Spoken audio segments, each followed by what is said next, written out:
Welcome to Monday Night Rants on the Better Sports Network. What is going on, everybody? Uh-oh, somebody has a case of the Mondays. Well, that's the way the cookie crumbles. And, well, Bob's your uncle. Rants on the Street with Thomas Stevens. Shout out to my producer, Tyler Heavy T. Soto. Boom.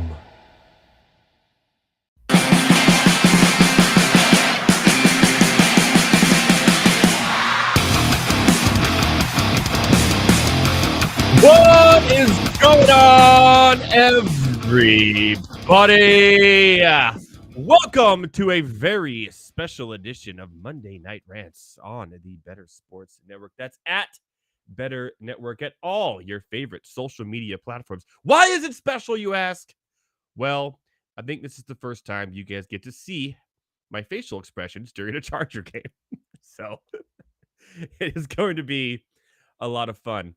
Currently right now, it is 7-7 in the Monday Night Football game. The Chargers came out pretty strong there with a touchdown pass to Keenan Allen before the Cowboys came back with Dak Prescott and Lamb straight down the field. And, yeah, I'm a huge Chargers fan, and I stress out during Chargers games. I'm also a huge Oregon fan. You shouldn't have saw me on Saturday afternoon. I was pacing. But more on that later. That was one of the greatest college football games I have ever seen. Can't be mad. We'll talk about that later when we talk about the AP poll and with my college football picks, which, by the way, another plus money for my college football picks this week. That's right. So every week this college football season, I have been plus money on my picks. So doing good there. And I know I had Oregon, and it was close, but, you know, that's just the way the cookie crumbles. What can you do? So we'll check in on the game. Also, there's baseball action going on as well. The Astros are probably in trouble after Texas went up 2-0 over them earlier. And right now, the Diamondbacks are getting smoked by the Phillies. Not smoked, it's like 3-0. But we'll check in on that later as well because my guest tonight is Matthew Selz. That's right. The salesman is going to be on tonight. Remember the first time I had him on this show almost a year ago, I asked him what his secret team crush was. And he said it was the Arizona Diamondbacks. So we'll check in on him and see how he's doing. Hopefully not off a ledge later when he comes on. As always, Thomas Stevens will be on as well for some rants on the street. Get some great questions. We got NBA coming up relatively shortly, literally just over a week from today. NBA season is here, people. So next week on Monday, what we're going to do is we're going to have an NBA extravaganza. That's right. It's going to be the NBA kickoff show here on Monday Night Rants. We'll have Thomas on. My boy Nick Deportes probably be on as well. Talk some NBA, some bets, maybe some picks for MVP, Coach of the Year, all that good stuff too as well. It'll be a lot of fun. But there's no time for that tonight, no. Because after all this, the last hour of the show, what say ye, my boy, Heavy T.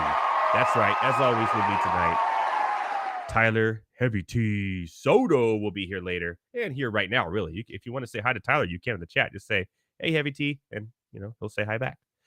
But he'll be back later. I got some questions for him I want to ask. And we're going to talk about NFL fan bases. I really want to know his thoughts on some NFL fan bases. Who's the best fan base? Who's the worst fan base? I have a feeling it will involve Heavy T's veins coming out of his head. We will see. But I'm looking forward to that later. Plus, I got a little quick question that was asked to me over the weekend about logos that I found very interesting. I want to ask him as well. So we're going to have a lot of fun with that as well later tonight. So a jam-packed show plus Monday Night Football going on right now between my Los Angeles Chargers of San Diego and not America's team. So we'll see how it plays out. As always, though, at the same time as the game is going on, guess what you can always do? I'll tell you what you can always do because I've been doing it. I've been chatting there actually while I was waiting for the show to start. I just got a question right now. The Bettercast. That's right. Our Bettercast app right now. You can get in the game. Answer live questions about the game right now. What does that say right there? Who will score the next touchdown for the Cowboys. Because I'm a hater, I'm going to say no more touchdowns for plus 40. Anti-Cowboys tonight. And get my question in. You can see the fun buttons popping off. The chat, as always. Look at all those people in the chat. Monday Night Rants, your boy was in there as well, chatting with people. Howard Bender, Fancy Alarm was in there chatting with people. You got all the analysts and a bunch of fans, and they're just having a good time during these games. I really recommend checking it out. It is free to play. It is absolutely free and a blast. It's bettercast.app. Get it now. Play with us. Talk to us. Have some fun. And shit talk. Why not? I don't. Well, we're getting ready for the show. Heavy T was telling me about a league he's in. And I still can't get it out of my head. We may talk about it, but we may not, because it could be a little adulty for this. But yeah, I just having a laugh. By the way, it is okay to shit talk. I'm sorry, in your leagues, people. If there's people in your leagues that can't handle the talk when they offer you dumb trades or anything, then they shouldn't be playing fantasy football. They're too serious. Kick them out of your leagues. Tell the commissioner to tell that person to kick rocks. It's all about fun. Just before this game tonight, there was a fight on the field. Austin Eckler got his helmet ripped off. Well, not ripped off, but pushed off. It's part of the game. It's part of fantasy football. Feel free. Feel free. If you get a trade that's disrespectful, tell that person to kick rocks. Do it now. All right, NBA special next week. Bettercast, get on it right now. You can still play Bettercast, watch me, and watch the game. I'm doing all three at the same time, and I'm doing a show. So I can imagine you could, in this world of screens, do all that as well. So get on in. All right? All right. Now, normally I do the rant lines. This is kind of a version of the rant lines I'm going to do tonight, but it's more of like what I've learned over week 6 of the NFL, because we are going to talk baseball later. We're going to talk a little basketball with Thomas Stevens, and we're going to get into it with Heavy T later. So what we're going to do right now is I'm just going to say like kind of what I've learned and a little bit of rant lines kind of mixed in. I don't have a name for this segment. I'm just going to call it Rant Lines 2.0.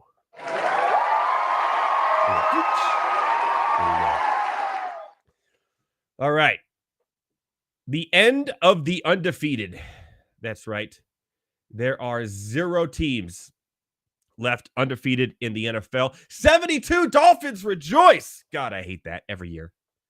There's a celebration on Twitter, X, or all these Dolphins that get the custom jerseys with the 72 number on it with their last name or undefeated.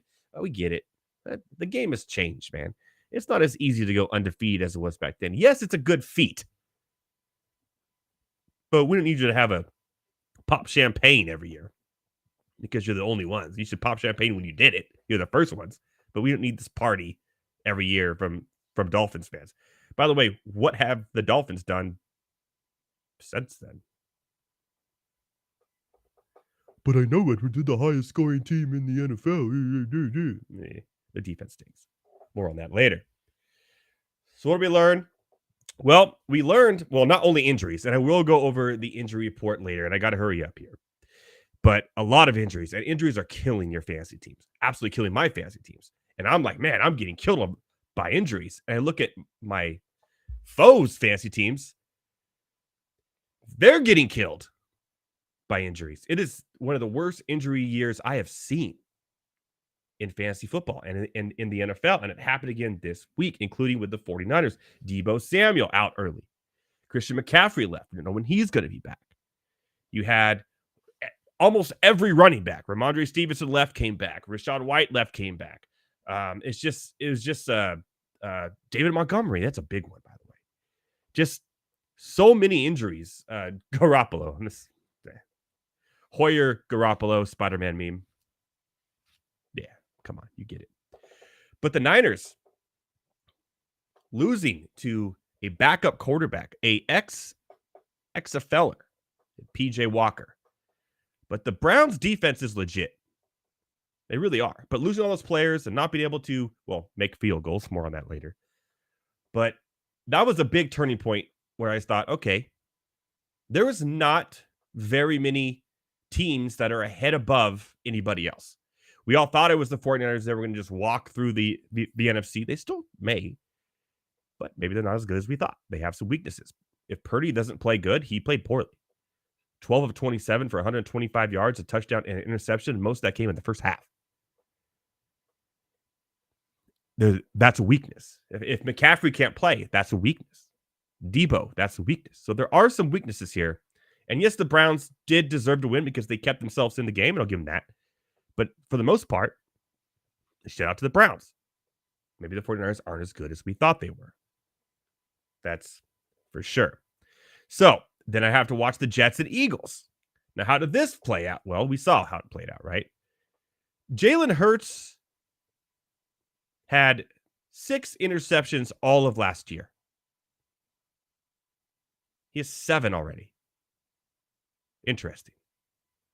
3 interceptions alone in the game yesterday. And by the way, the Jets were out their 2 starting cornerbacks. So something there is off. And we've been saying this on the show, actually, for a while, that the Eagles, yes, they're winning games, but they're not the Eagles that were winning games last year. They're squeaking out games. They squeaked out a game against the Patriots.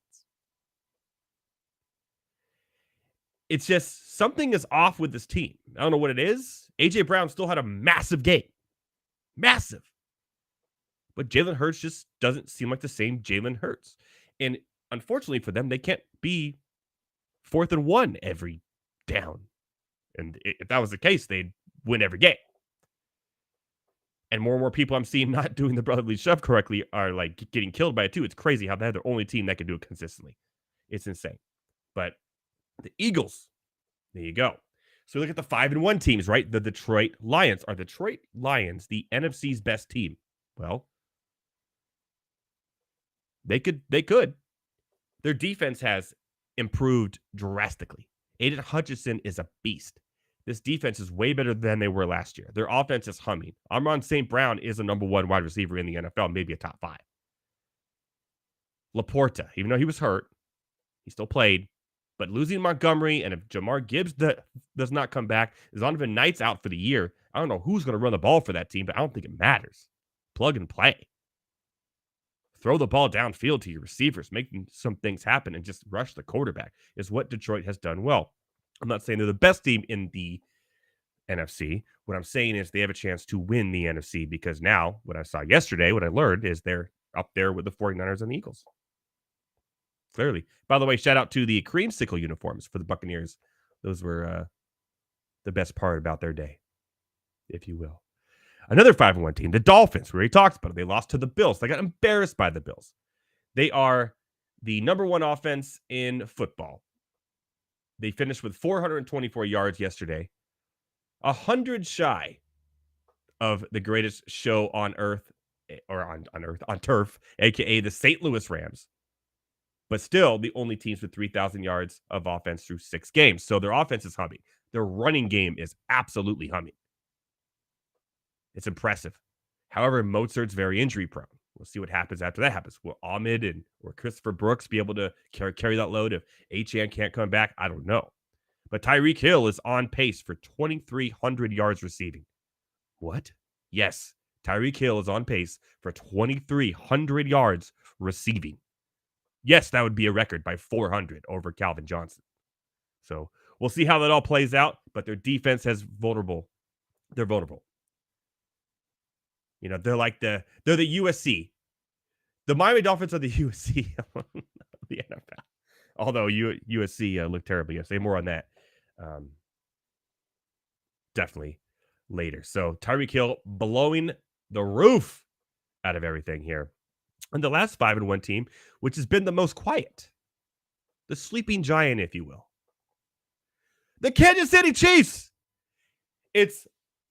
Are the Bills the best team? Are the Eagles? Are the 49ers? Are the Miami Dolphins for real? Did we all forget about the defending Super Bowl champions because of Taylor Swift? Yes.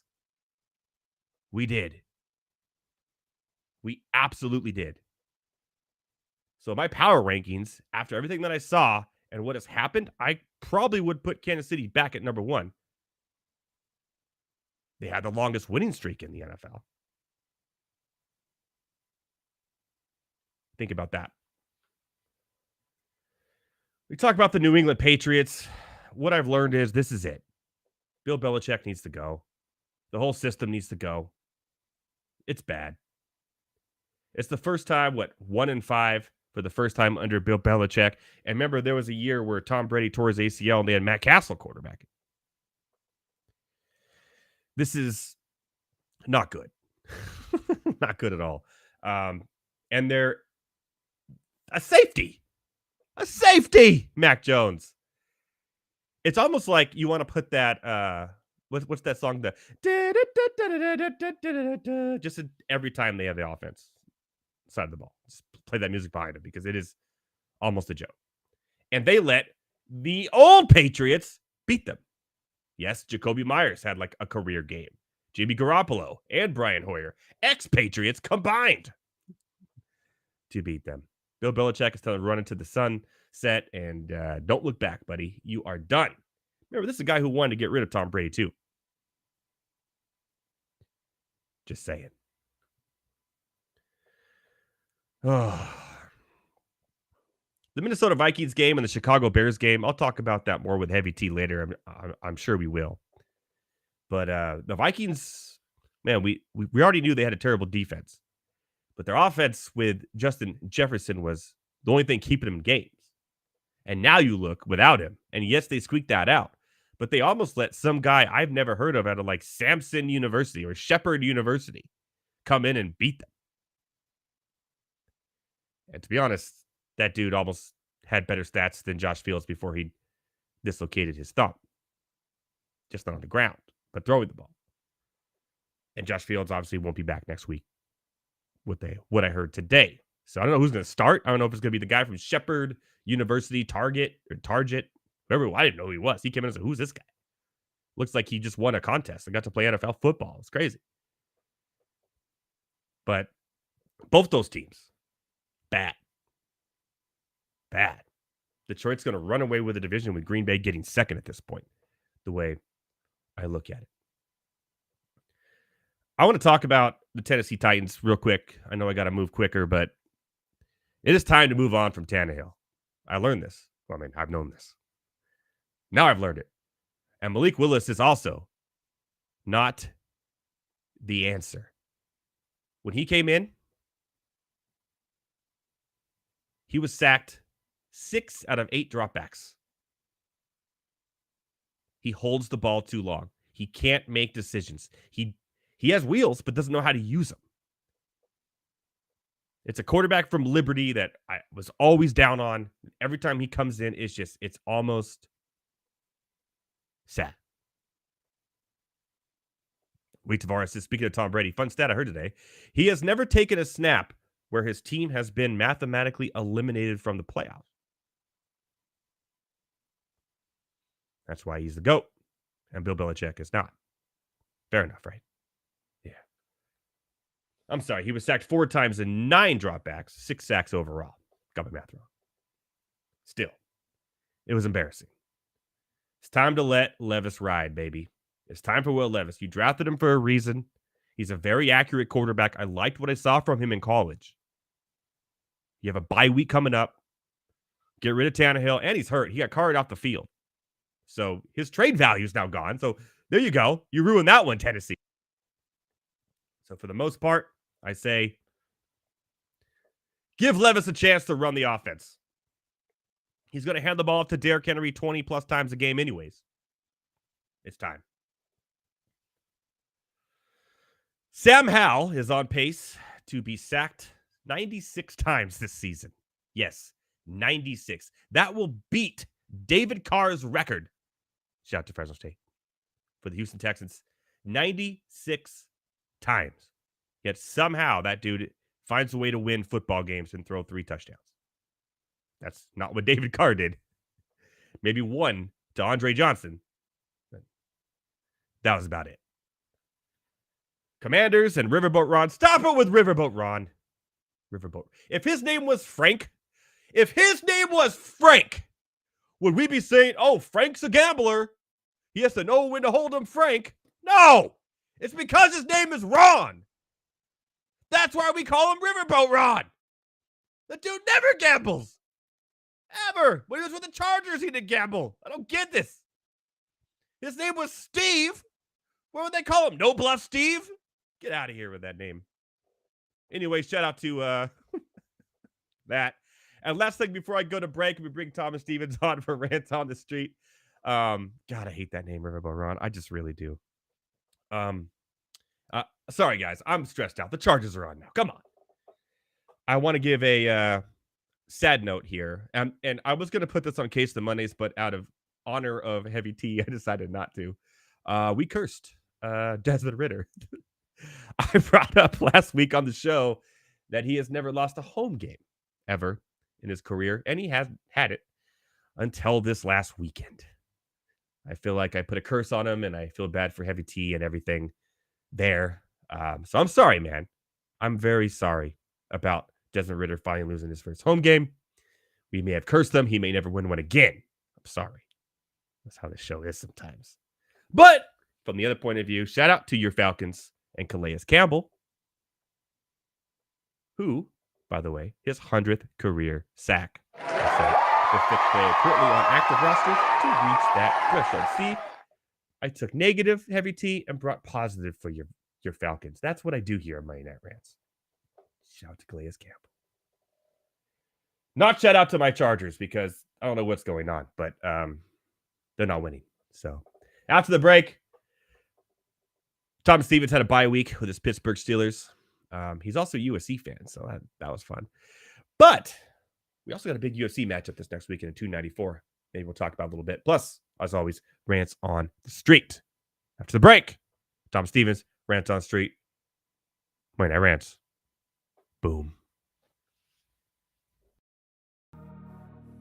The Bears have to be one of the most inept franchises of any sport I've ever seen in my entire life.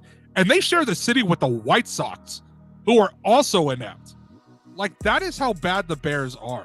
I just don't understand how you can go your entire existence and the quarterback that wins you a Super Bowl is Jim McMahon.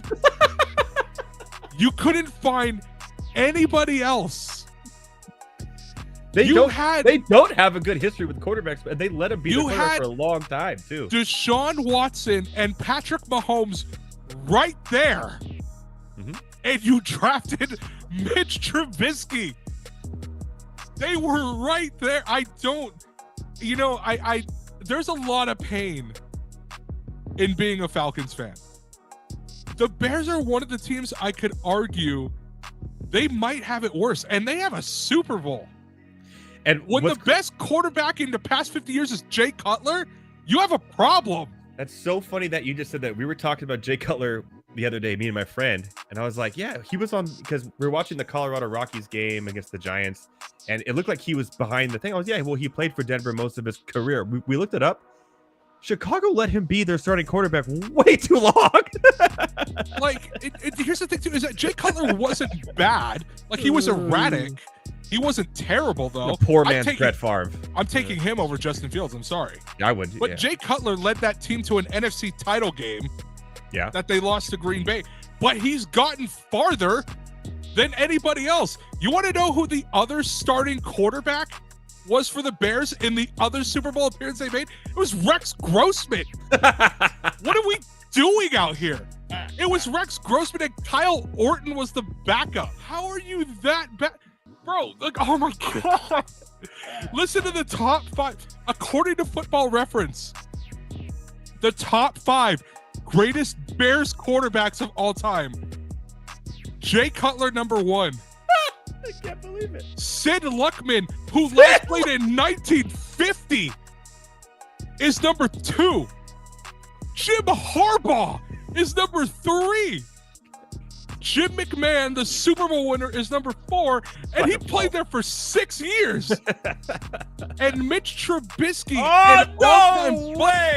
is number 5 on the list as terms of passing yards go.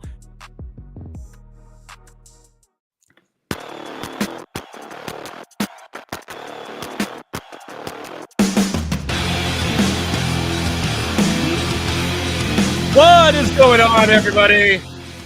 I'm sure Heavy T and Thomas saw me yelling during the break at my Chargers here. This is, you're seeing a different side of me tonight. I am sweating, literally.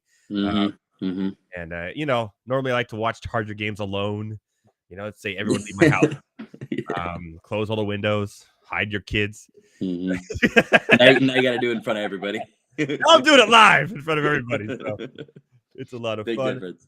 Thomas Stevens, Purple Rain. I like the shirt, by the way. Yes, Shout sir. out. Thank you, man. Thank you. Actually, not shout out because Purple Rain is what they call Washington. I see what you did there. You just trolled me. What's going on, man? What's going on, man? How was the bye week with your Pittsburgh Steelers? How'd everything go? There was a pretty good UFC fight over the weekend I watched. It wasn't incredible. Yeah. I watched a little bit of the recap, but not enough to where I could talk about it. I didn't really watch it. You didn't miss much. Yeah, that's what my buddy told me. I'm all in on this weekend, man. That's what I'm this all in. This week is crazy. It's in Abu Dhabi, so it's going to be for us a 7 a.m. start in the morning. So that's going to be fun. But I'm up that way doing my college bets anyways, so yeah. It'll be fun. Sure. And Soto, Marcus F2, and an Usman. Oh man, it's going to be a very interesting card. I don't have any bets on it yet because it's a great word for it. Yeah, I want to see how things turn. Yeah, betting wise. And don't you have Aniklev and Johnny Walker too in the same card? Yeah, you do. Oh my goodness. Those last 3 fights are going to be insane, and on like noon Pacific time. It's going to be great. I can actually go to bed. Right as some people are waking up, you're going to have one of the 3 biggest fights of the year. That's insane. Yeah. What a great card. I'm looking forward to it. I'm sure we'll talk DFS strategy over the week over text and everything. And maybe we'll get together this week and we'll post some of our bets or whatever and do some stuff on TikTok. For sure. We should. I want to see some of these lines, how they move, especially with weigh-ins and everything. Because I'm curious, especially in the main event, to see what the main event lines, keep doing. I know like Volks, I know the line's already gone a little bit down. I'm pretty sure. 100%. So I know late money will keep coming in on Volk most likely. We'll see. I like Volk a lot, dude. I like Volk to win. I really do. I have absolutely no problem with anything Volk's one of my favorite fighters of all time. Islam obviously, people have he's more his advantage, but and that's what it is, right? He's an artistic fighter almost in a way. He's not great at anything. He's just good at everything, right? So Volk, dude, Volk is, I don't know. I have a feeling Volk is going to win. I'm going to put some money on him. Volk's a bad. For me, I'm like looking at it and I'm like telling my buddy this. I'm like, without all the thought process, I just look at it and I'm like, Volkanovski at plus odds. I'm not going to get that very often, Volkanovski at plus odds. So exactly, that's what I'm kind of on it right now. I want to see how it moves, but exactly. So I think last time I checked, plus 190. I don't know. I'll take that. From then. And a little money on Usman too. I got to. Yeah, why not? Right. I think that's like plus 290, maybe in the threes. Yeah, because those knees, man. I heard he couldn't even walk upstairs like normally. I still can't get over the look on his face when he was on the ground after that kick. Yeah, everything went absolutely downhill. But I'm not complaining to see Kamaru Usman in the octagon. Well, it's gonna be fun, and maybe me and you will do something a little special for it. Maybe a little live stream or something. I'd be down. Some stuff on the Better Sports Network. For sure. Give our betting tips and maybe some DFS tips. I know we've both been pretty good at the DFS side of that as well. So let's have some fun. Better Bosses, what's up, Ranters? Good luck, Edward, at the Chargers. Thank you for rubbing it in. Let me get an Eckler touchdown right now, please. It's going to take touchdown score. I need it out of the way right now. It's going to take a long ways because they have to go the whole field in 2 minutes. I doubt that's going to happen right now, but you never know. Look, do a screenplay to him. That's my thing. Is with Eckler, when I take something, I'm like, a lot of running backs that I take for the anytime touchdown, they need to be within the 5-yard line or whatever it is. Throw him a screenplay and the guy will take it for 40 yards. So just give him the ball, man. Fair. He did earlier already. So exactly. By the way, this is typical Chargers, right? They start the game so good, so good. Like, they look like they're going to dominate the ball, and then it's like, just kidding. We're gonna stay 7-7. We'll go up 28-0 and then lose in the second half. Like that's so Chargers. They did let Dak get a rushing 20-yard rushing touchdown on us. Who hasn't ran since he broke his ankle? Like I haven't remembered since he ran and the game ended in the playoffs. Yeah, like the longest run ever was tonight. Silly, but hey, it's still a good game. At least it's close, keeping people interested. Not like the last couple Monday night games where we really just didn't even talk about it at all because they were bad. But here we go. Here we are. Also, you're down next week, right, for the NBA special? You and Yeah, Nick? of course, man. Yeah. Bring Nick on as well? I'm pretty sure Nick's always down. Let's to talk have some golf, fun so. next week. Let's have Yeah, some fun 100%. next week. We gotta make sure his Wi-Fi is straight. You may have not then seen we'll this. Did you see the alleged Clippers jerseys? Their City Connect jerseys this No. year. Heavy T told me earlier. They look like the Washington Wizards jerseys from like 2001. But they just put clips and the old Sanio Clippers writing over them.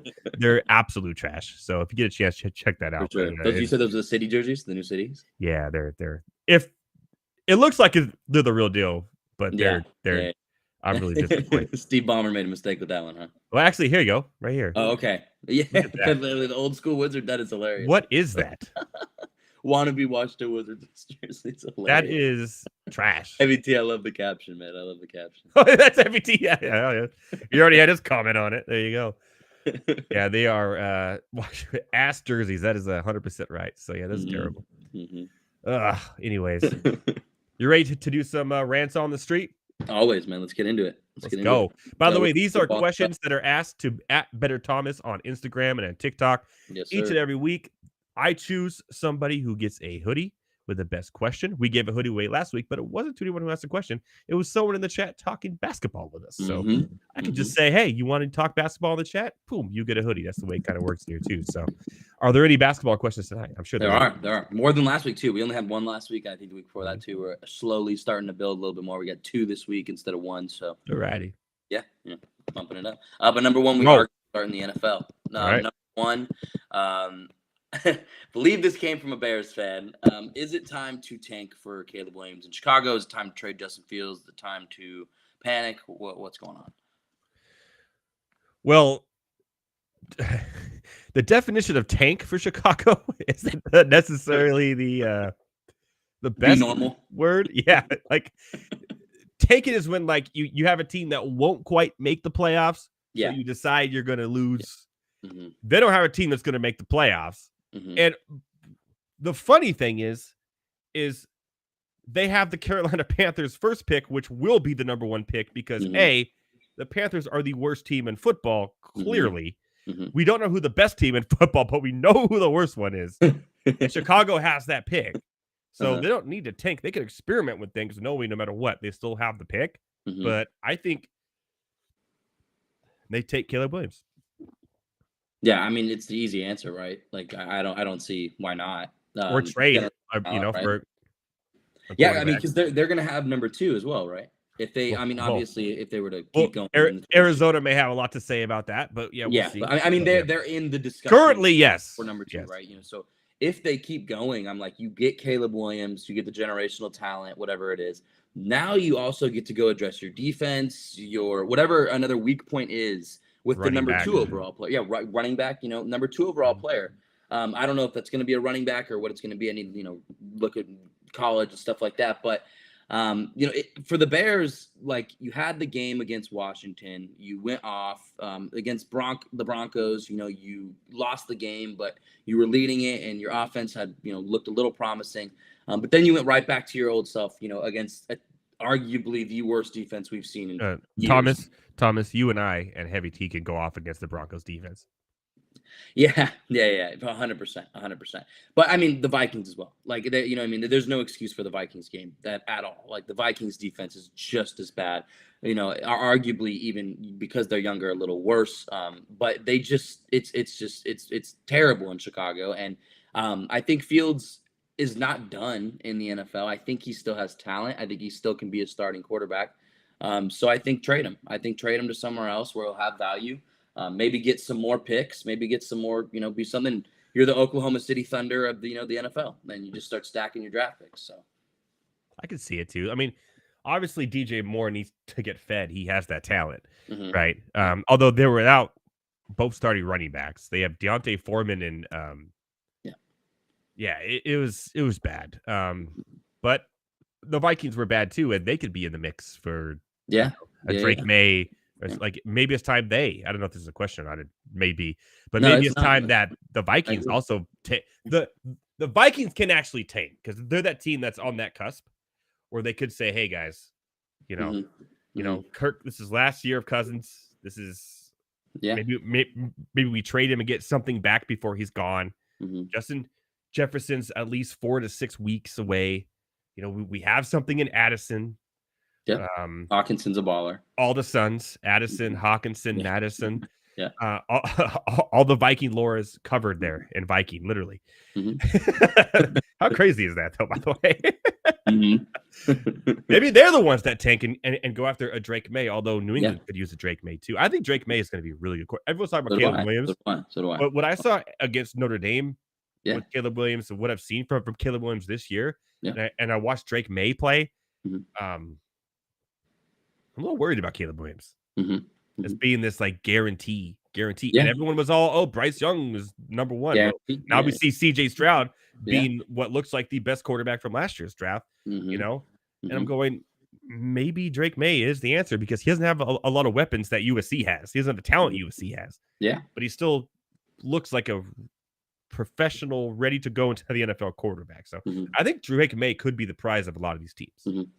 Well, it's a quarterback heavy draft, and I think that it's not, I mean, more than just Drake May. I think there's a lot that these teams can reach on later on and wait. I mean, honestly, Caleb Williams, Penix Jr. will be there. Bo Nix. Yeah, there's a lot. Bo Nix, I'm very high on Bo Nix. I've been very high on Bo Nix. I think that obviously, just like the Wembanyama, right? Like you've heard of Caleb Williams' name so much that he's going to be number one, and there's no doubt about it. And he'll be a good player. You put weapons around him, whatever it is. But I think that looking at Caleb Williams, and the way he plays and what I'm seeing at USC right now and stuff like that, Chicago, it might be a problem for him, man. I mean, I know he likes to extend plays and do stuff like that. That's not happening in Chicago. That is not happening in Chicago. You don't have the weapons. I know you have DJ Moore, but unless they do something in the offseason to help you out, it's not enough. Your O-line sucks. Your running back core sucks. I think that if I'm Caleb Williams, I want to go to the Vikings. And if I'm the Vikings, I have the weapons on the offense enough to where if I just get Caleb Williams, hopefully I just have to worry about the offensive line, maybe a running back, and full focus to the defense. So if I'm the Vikings, that's full force for me to go get Caleb Williams. Yeah, but they would have to trade up to get that pick because he's going number one, right? So, and then the Bears can do whatever they want because they have the Panthers pick, which is number one. Like we, yeah, for sure. So it's going to take a lot for that. If I'm the Vikings, though, I'm like, what do I have to lose? I mean, I don't know what you're going to have to give up. What about the Patriots? They could use the same thing too. For sure. I think the Vikings are in a mode where if I'm the Vikings, it's either you could really screw this up. You know what I mean? You could still save it. You're not far from it. Knowing the Vikings, they will screw it up. But yeah, 100%. It's the whole history of the Vikings. Yeah, is them screwing it up. But you know, it's what they should do. But like you said, I mean, there's so many teams right now where you're like, shoot, man, you know, next year after that, what is going to go on in New England and what is going to go on in, you know, Vegas. And I mean, all these places where quarterbacks, Denver, I mean, there's just so many places where a quarterback, you know, is what they're missing. But luckily this, like you said, this is a quarterback, you know, heavy draft. So a lot of senior quarterbacks coming out this draft, which is crazy. Yeah, mature, including Bo Nix, who's like an 8th year senior. And he's gonna come in and ball, man. That's one of the things. I look at him like Kellen Moore. I don't think he's going to be a good NFL player, but he's going to make a great offensive coordinator. No, for sure. No joke. I wouldn't be surprised if Bo Nix gets, you know, drafted maybe 6th, 7th round or like late in the draft. Ends up going to the NFL and then becomes a really good offensive coordinator because he is very smart and very good when it comes to 100%. Josh Stanhill wants to ask you who wins this year, UCLA or USC? I mean, fight on, right? You know, I gotta say USC wins, but dude, you know, UCLA's team, I like their team, man, and that's not something you don't hear out of my mouth very often. But their quarterback was the number 2 recruit in the whole country. For sure. Moore, who originally was going to Oregon, but said, "No, I want to play." Went to UCLA, and the only one above him was Archie Manning. So that's high praise there. So. They's a ball. Their receiving core too. They've had some receivers step up. Logan Loya. You know, things looking up for UCLA. By the way, all these teams going to the Big Ten next year. Yeah, I'm going to talk about college after the next break, though. But man, if I'm the Big Ten right now, those big 3, which is all they have in the Big Ten, I don't want these teams coming in. I don't want Washington. I don't want Oregon. I don't want UCLA. with Dante Moore as a freshman, true freshman starting. And I don't want USC coming to the big. I do not want that right now. The way they're playing, it's crazy how it all shaped up. And all those schools that you just named, recruiting wise, I mean, has just absolutely been amazing. They're all their recruiting for the next couple of years. I mean, they're it's not like even USC. I look at it; those quarterbacks that they have under Caleb Williams, obviously they haven't played yet, but off with look and obviously stars and stuff like that. They have something to plug right in, hopefully. And UCLA, they have the quarterback of the future for them for a little while.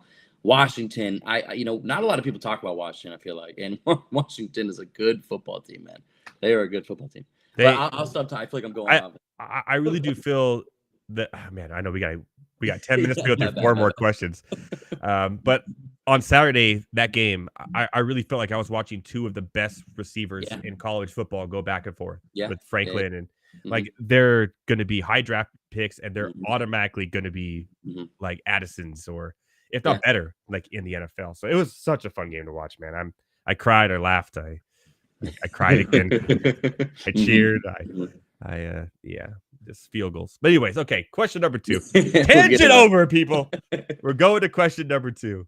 Number 2. This is a good question. Relates to fantasy. Rapid football. Fire round. We'll go. Who has been your biggest disappointment fantasy football this year? Miles Sanders. Next question. Right. No, obviously Miles Sanders, right? Where he went. And everything, he hasn't done anything for Carolina. He's supposed to be the number 1 guy. And now it looks like with his injury that Chuba Hubbard may actually split even more carries with him, may even take over the job. Has to be Miles Sanders. What a disappointment leaving, going to, Carolina, which we knew would be a bad team, but at least he would have all the carries and everything and just nothing at all from Miles Sanders. He's been my biggest disappointment. There's another Steeler I could name, but I'm not going to. His name is Najee Harris.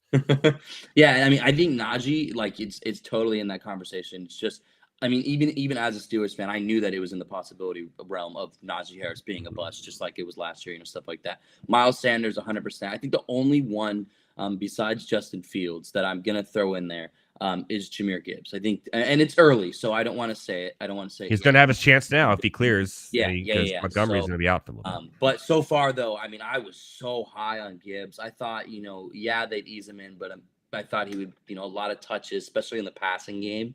I thought that would be huge for Gibbs. Haven't seen it yet, but I'll run with Miles Sanders with you. That's a great answer. So. Thing with Gibbs, and I've been burnt by rookie running backs so many times. Yes, it happens every once in a while, right? But Ryan Matthews, Melvin Gordon, his first year of the Chargers, all these rookie, and even okay, let's be real. Right now, we're 6 weeks in the season. Is Bijan Robinson worth his first round value? I think think 9. No. He's not. So even there, where he's still splitting carries with Algier, and he's getting a little involved in the passing game, but is he worth that? So some people were taking him as high as 4th or 5th. Yeah, 4 to 7 area. Nah. Yeah. You could have taken Tyreek Hill after him. Yeah, no, for sure. 100%. Yeah. Anyways, don't trust rookies in fantasy. Just don't. Don't believe the hype until you see them in an NFL system play an NFL game. That's my Amen. For you. On to number 3. Last night obviously was a complete I don't want to say the word, but shit show in in Orchard Park in Buffalo. So what needs to go on in Buffalo, man, this week to turn it around? They have your Chargers next week. They're going to be facing hopefully an explosive offense, whatever it is. But it doesn't look like it right now. Yeah, I mean, I think the Bills defense, a lot of injuries. They should be able to capitalize on that. But anyways, what needs to go on though for Buffalo, man?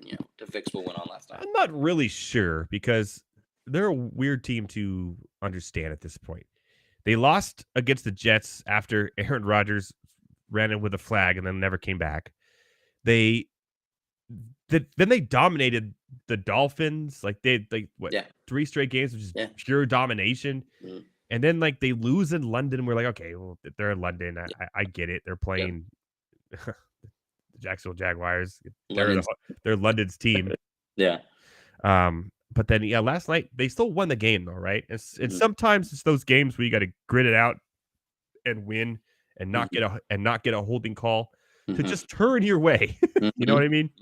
So I'm not sure. I think their offense is fine. Obviously, Diggs is balling.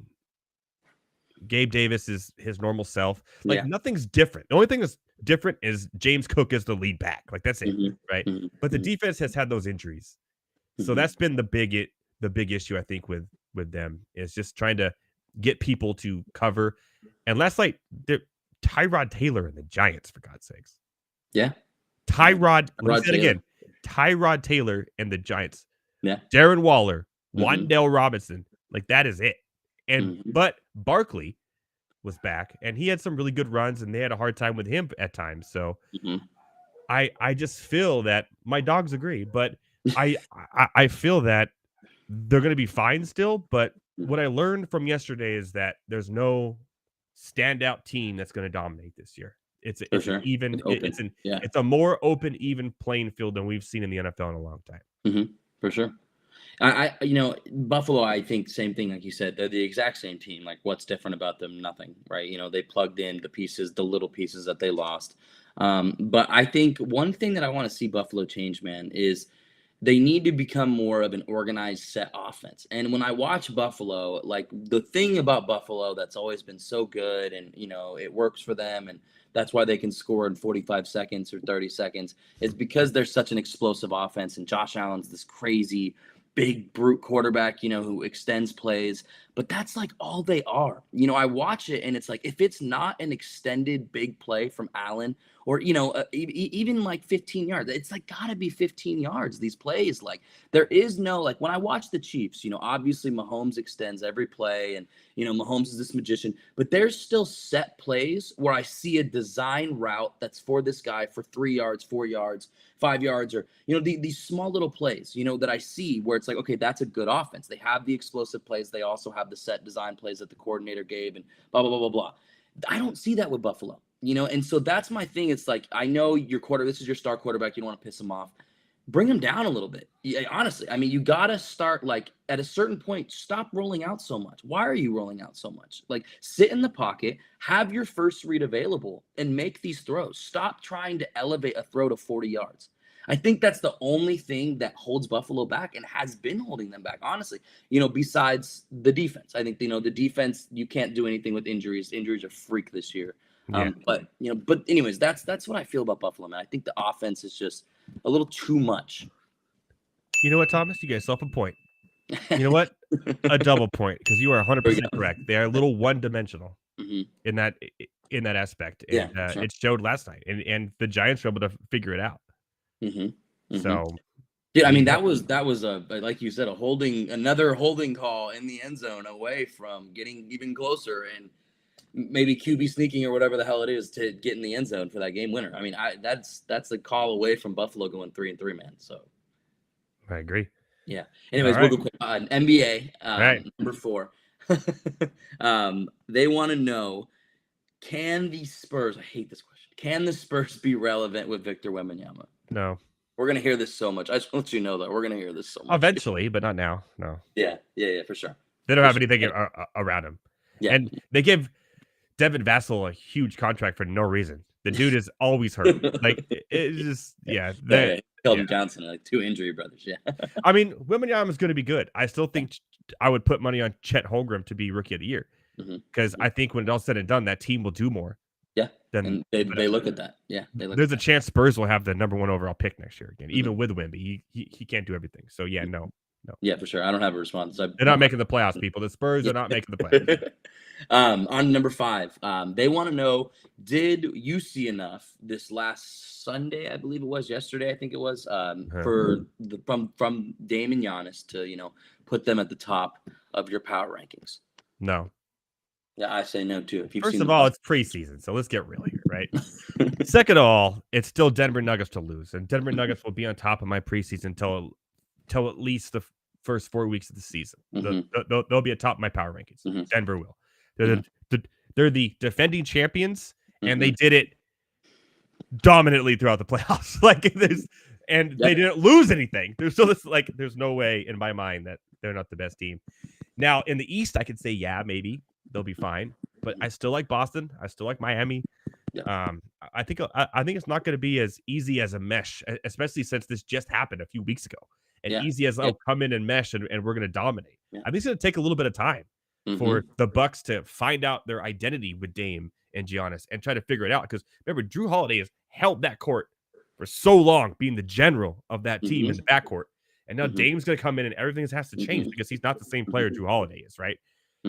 So they're going to mesh. I have a feeling they're going to struggle a little bit out of the gate, but then they'll figure it out and make, you know, the 1 or 2 or 3 seed in the end. But I wouldn't be surprised if they struggled out of the gate. I think struggling is a serious possibility. I do. I think, you know, to answer this question, you know, I think if you've seen the Boston Celtics play a game so far, then you have them over the Milwaukee Bucks as of right now. With health, you'd have them over if you've seen them play. Yep. But Denver, you cannot write off Denver. Never write off an NBA champ that brought everybody back besides Bruce Brown. You know what I mean? You know, Denver, exactly. So Denver's right there. I just think, look, show me highlights of Damian Lillard running a pick and roll, right? You know, people think that because you have a shooter and because you have a slasher, oh, it's going to just mesh perfectly together.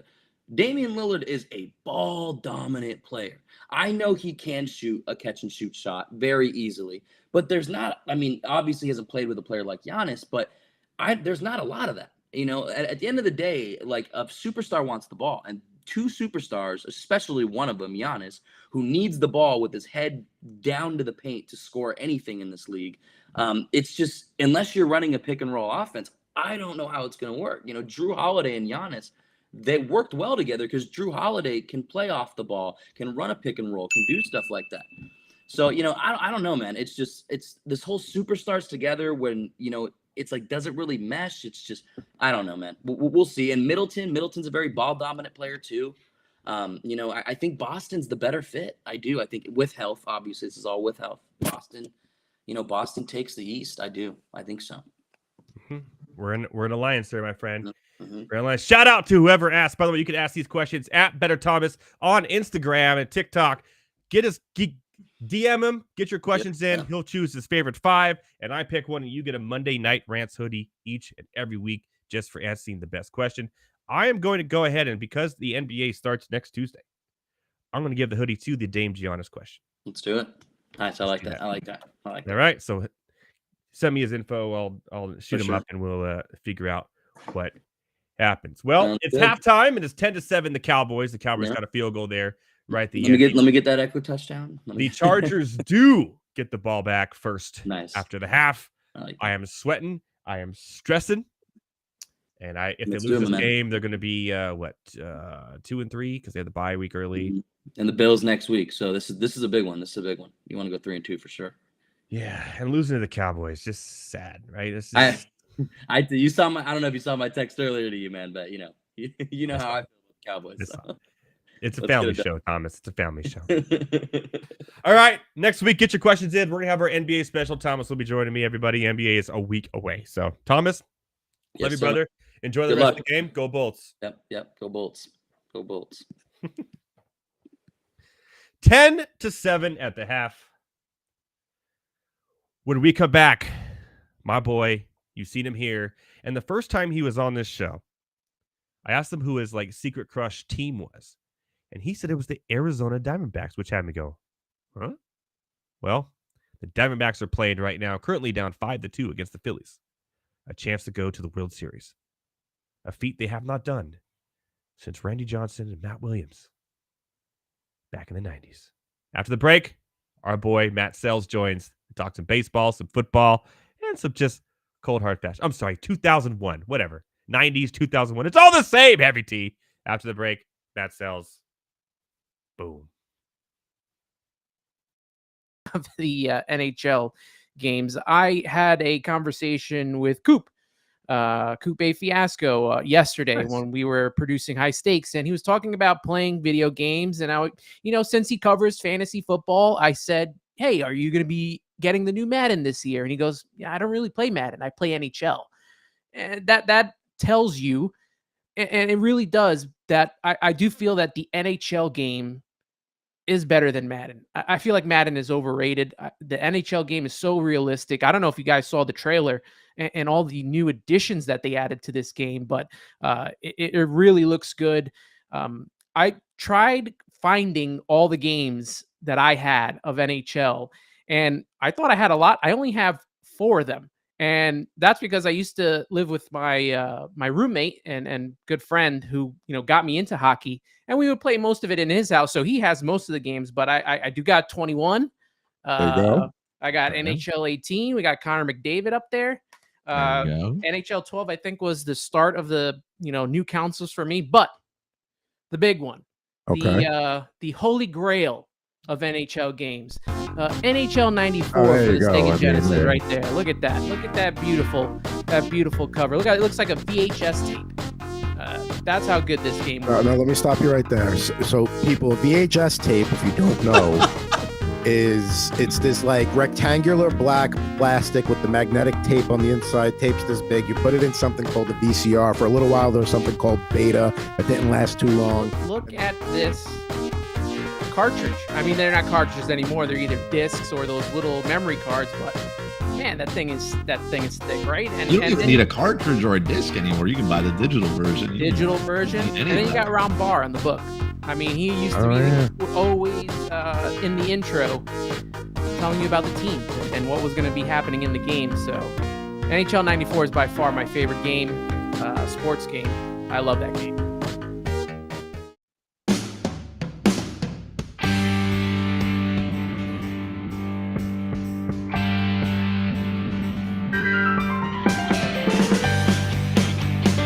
What is going on, everybody? Welcome back to Monday Night Rants. The second half just kicked off here, the Monday Night Football game between my Chargers and the not America's team, the Dallas Cowgirls. And yeah, I'm stressing a little bit. It's just they're fighting in the chat about what the best hockey game of all time is, I guess.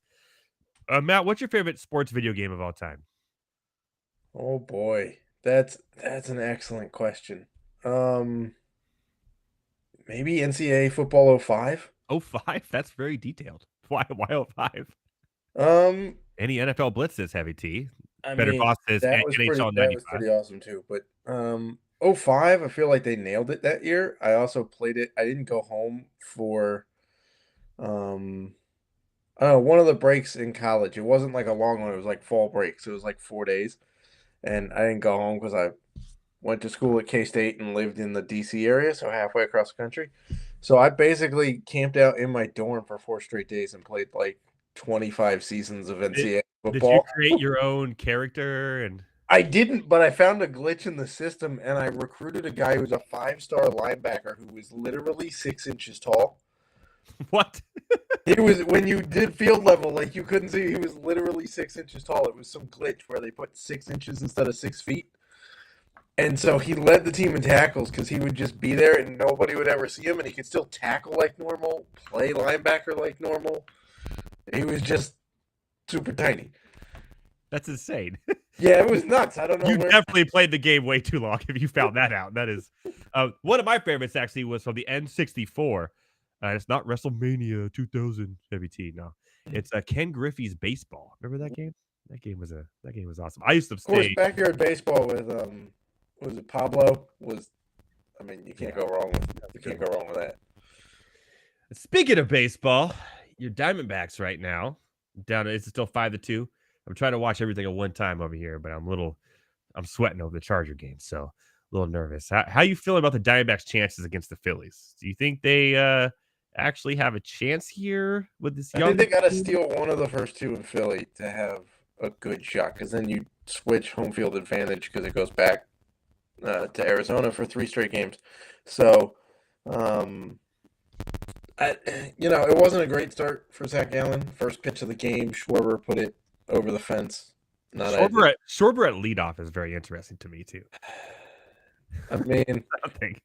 it's unbelievable to me that the guy has, like, he basically has a negative WAR with 40-something home runs because his batting average is so atrocious. Every year, yeah. Every year. It's amazing. But yeah, the Phillies lineup it's just deep. It's good, and they hit a whole lot of bombs. So we'll see. It was not Zach Allen's night tonight. He battled, kept him in the game. We'll see what happens. They're still, get another run every inning here and tie it up. We'll see. Who's your pick then here with the final 4 here? Obviously, it's easy to say the Rangers. I kind of wanted to see Rangers Diamondbacks just so MLB PR team goes, what? But or is it a rematch of last year's World Series? No, I think the Astros are done. I think don't. so. Well, let's put it this way: they've never won a series when they lose the first 2 games Ever? in the postseason. No. Wow. Well, there you go. All right, that's something. And by the way, Scherzer hasn't pitched for the Rangers yet. I know. I was really hoping it would be like a Scherzer Verlander. Yeah, Just if you got game Scherzer one and just an one- FU to Mets fans everywhere. Yeah, I wanted a camera on like in the in Queens. If that was the game 1 matchup, you have their first 2 starting pitchers matching up in the ALCS. Yeah, that would have been amazing. So I don't know. The Rangers they're just loaded. They had Young not got injured, had Jonah Heim not got injured, had Scherzer not gotten injured. They likely win that division pretty easily. So anybody going, oh well, they're a wild card team. Have you watched them play? Like, their offense is really good, and their pitching has been fantastic most of the year. As for the Diamondbacks, they led the NL West for, like, the first 2 months of the season. Mm-hmm.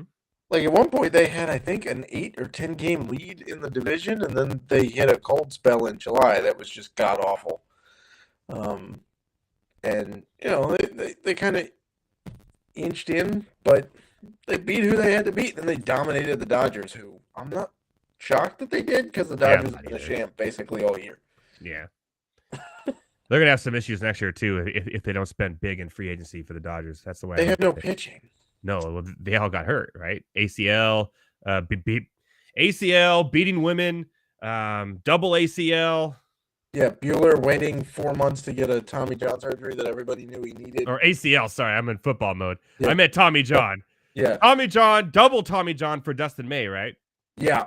And then beating a woman for Urias, who we won't see Again. in the MLB ever. Yeah. Again, a double beating with a woman. Yeah. Yeah, hope he never comes back to baseball or ever plays baseball ever again. But just look at the guy. You could kind of tell. Sorry. Yeah. The I mean, Dodgers. Lance Lynn's gone because he's a free agent at the end of the Yeah, year. well, he wasn't that great. I mean, he's not. I mean, he was in the regular season, wasn't in the postseason. But I don't know. I still find it funny that everybody is like, "Well, the Dodgers just spend all this money." I'm like, who did they pay big on that roster? Not right now. They're waiting. This is the free agency year. I mean, Freddie Freeman and Mookie Betts are the 2 huge You know who they're going to sign? I bet you they sign Ohtani. That's what I'm thinking too. Yeah. And wait, Juan Soto has 1 more year left, right? Yes, The but Padres? he's not gonna play in San Diego next year. You don't think? You think they'll trade him? 1,000% they're gonna trade him. We'll see. See. I mean, don't hurt my heart, Matt Selz. right after the deal was made, AJ Preller was like, if it doesn't work, we can always trade him. It's true. Like, literally before he had played a game for the Padres, he was like, if the trade doesn't work. And they're going to lose their 2 best pitchers this offseason as well, most likely, in Hader and Snell. Probably. So, although Musgrave should be back next year, full health and ready to be a you have Darvish till he's 43 years old. Yeah, they're great. I need all 12 pitches that can't break 90. That's fun. I mean, maybe Ryan Weathers can return to the rotation. I don't know. No, please. No, thank you. Not at all. So I don't know. I don't know how they signed him. I mean, I think the thing was between Machado or Soto, and they clearly chose Machado. Machado's very, very consistent and never hurt. Yeah. It's a perfectly fine signing. Great job by Machado for opting out and then getting a bigger contract. Yeah, of course. Good for him. But they signed Tatis long term. They have Bogarts long term. They have Machado long term. They have Musgrove for another 4 years. Oh, they have Cronenworth long term now. Don't remind me of that. Yeah, they have Cronenworth. They're probably going to sign Kim, I would assume. They would try to sign him. They have to. He's a Padres legend. That guy's amazing. Plays everywhere and is just good. Yeah. Yu Darvish till he's going to die, basically. It's fair. So, I mean, they have some young guns coming up through the system. It's not a barren system, but Yeah, I don't think they. I think the Yankees make a move and trade for Juan Soto at the winter meetings. All right, we'll see what happens. That would disappoint me, but again, I didn't expect. I mean, the Yankees have a really deep system, so that would be. They do. We have a lot of good young outfielders too. I mean, it would annoy you less if he went to the Yankees versus the Dodgers trading for him and signing Shohei Ohtani. Yeah, 100%. Obviously, for obvious reasons, but yeah, that would really be not good, to say the least. For me as a Padres fan, the only one there is. At least on the airwaves. It's hilarious. There's a guy who picks up his kids at my daughter's school. You live in Nebraska. I'm just playing that. Yes, yes, and he wears Padres gear like every day. Sometimes it's City Connect, which is I don't understand your City Connect jersey. It's fine. Leave it alone. It'd be fine if it was Miami Vice, but it's not. It's San Diego. It doesn't make any sense. And he kind of looks similar to you. So I'm like, did Raus move to Lincoln and not tell anybody? Because this guy shows up in Padres gear all the time. Definitely not me. It could be my brother though, Bedward. or maybe it's my sister Edith, as Garrett from the Dynasty there say. He calls me Edith every time I go on the show. It's fun. But anyways, we got a little bit of time here left with you. So let's talk right up. Oh, they went for it on 4th down and didn't get it. Typical Chargers of Brandon Staley. 4th and 1 from the 6, it looks like. An incomplete pass and turnover on downs. Brandon Staley fails again. And the Chargers are going to lose this game because of that. I guarantee it. That's what Chargers do. There was a sports radio show that wanted a line on which coach would do more decisions to hurt their team tonight between Brandon and Staley. That's a they're both up there. Yeah, exactly. Right? So what was the line? Was it Brandon Staley minus 100 maybe? I don't know. I don't know if they found it, but they wanted a book to put it out there so they could bet on it. If Kellen Moore is not our head coach next year, I swear to God, I'm going to be upset. It's time to let Staley go. Yeah, he tries to be too clever. He's like too clever for his own good, but doesn't back it up with anything. Like he just doesn't have that mentality. Like if you look at even the Oregon head coach Dan Lanning, like the way he coaches, the way he talks to his team, like I want him to be the Chargers' next coach. Like he just has that, I don't know if Kellen Moore has that as a head coach, but Staley doesn't have that. McCarthy doesn't have that either. Sounds like that's what he sounds like.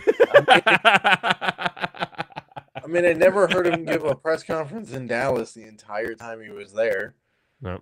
Nobody interviewed. The only person that knows is the quarterback through the radio. Yeah, nobody ever interviews the 3rd string quarterback, which is what he was. Yeah, I don't know, man. Okay, I got a couple more minutes left with you. I want to talk about the NASCAR thing. We do Grill versus Grill. We're on hiatus for the playoffs, but we are going to do a final Grill versus Grill, the finale for the last race, the championship in Phoenix of the season. You're going to Phoenix, but not at. Well, I might be. It's unrelated to the NASCAR race. Okay, we'll see. It's a different how that all plays. Different part of the job. I might be, probably not. But if you do go to Phoenix, you have to go to the championship race, right? I've been talking to some colleagues. Like, can I get media credentialed here? Like. Do it. I've been media credentialed before for a NASCAR race, so can we get the wheels rolling there? But all right, we'll see.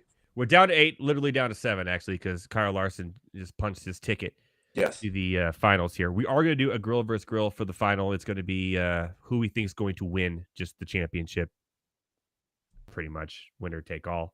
I don't care. You're up by 2, so I'm trying to do whatever I can to catch up. But if it's Blaney, I'm going to bet on Blaney. So I don't even care. Well, yeah. See, that's the ace in the hole. Is I get any of the 3 and Blaney wins.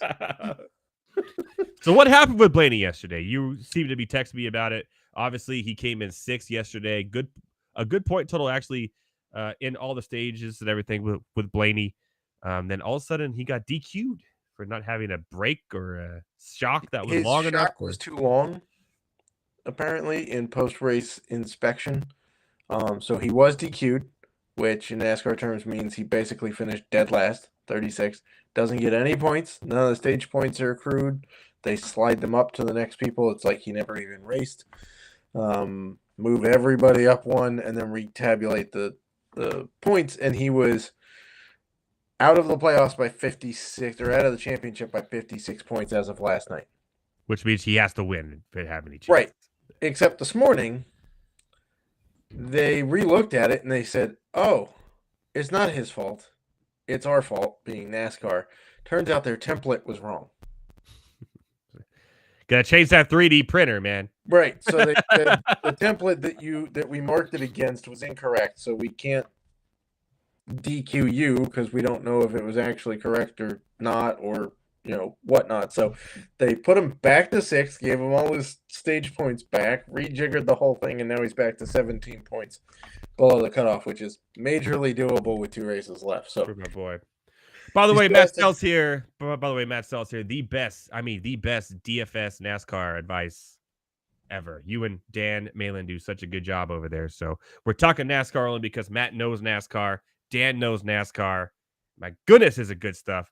I'm actually a little plus, not as much as I have been, but a little bit plus money this year overall in DFS. I didn't play this last week because I was a little bit busy, but what can you do? But the NASCAR DFS playbook on fansalarm.com is fantastic.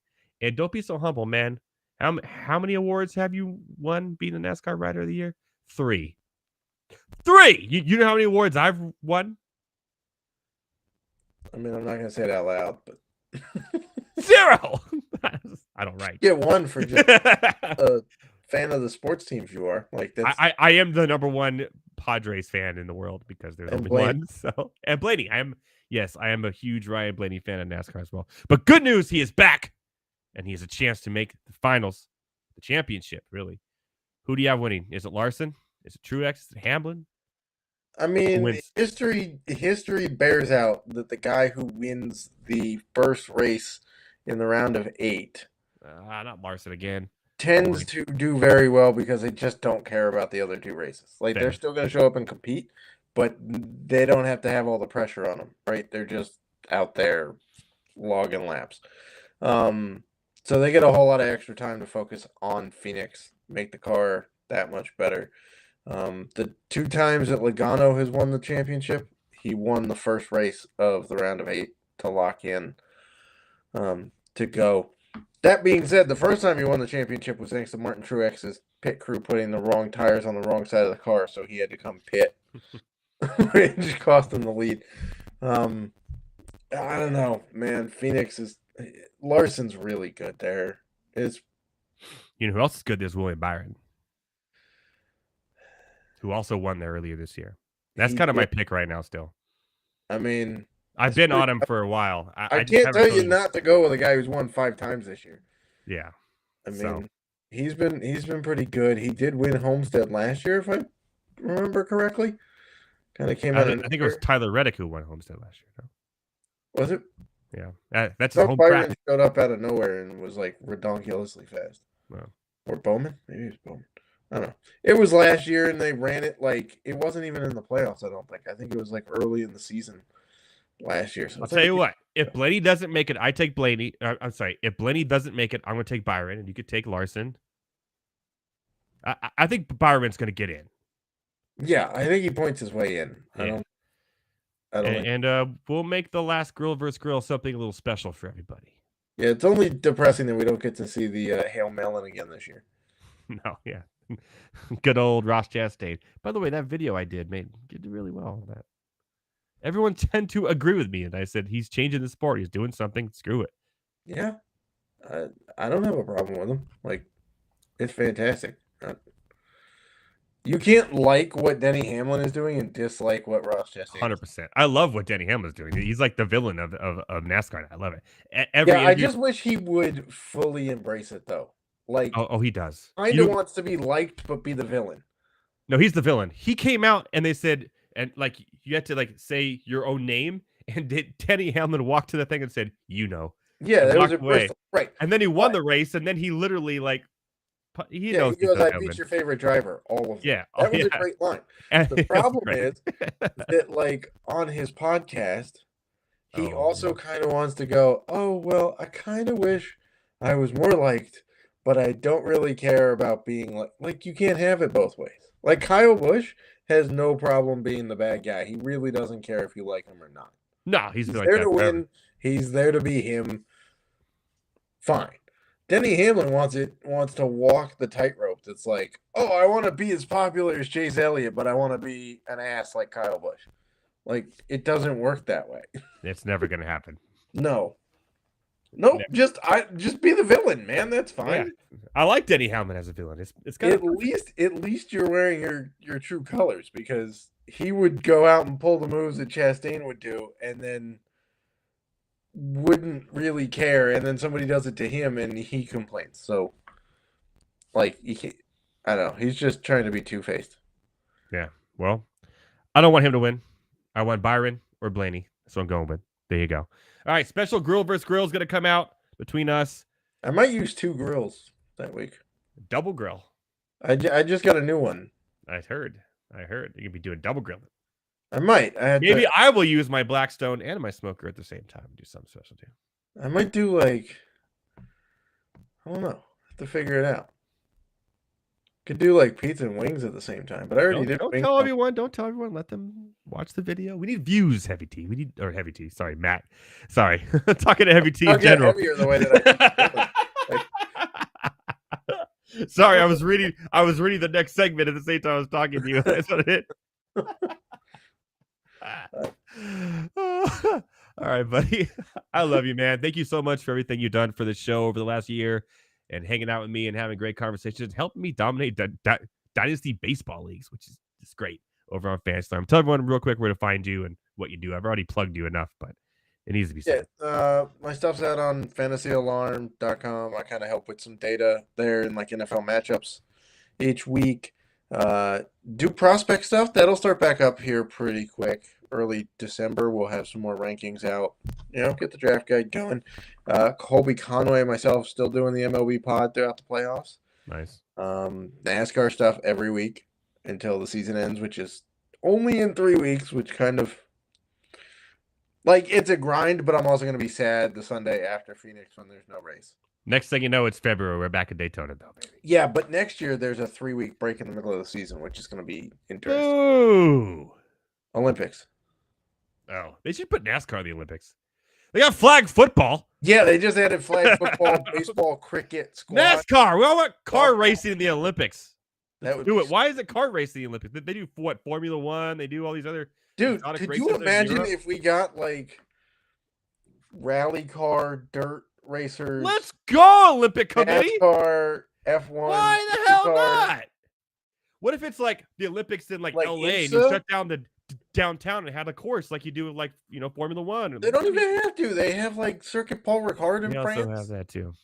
You Oh, can this do is that. stupid. It's dumb that racing is not in the Olympics. I'm going to tell you that right now. I mean, in LA, could you imagine putting Verstappen on the field at the LA Coliseum for like the clash of the? That would be over. He'd punt people like it's iRacing. Yeah, it would be stupid. Man, we're gonna start that. We're gonna make racing a thing in the Olympics. It needs They to be. used it. They did it like I want a Jamaican racing team.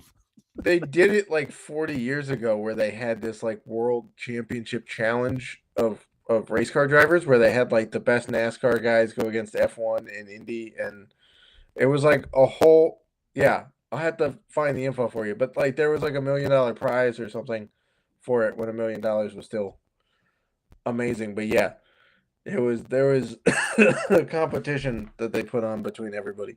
We'll start that petition.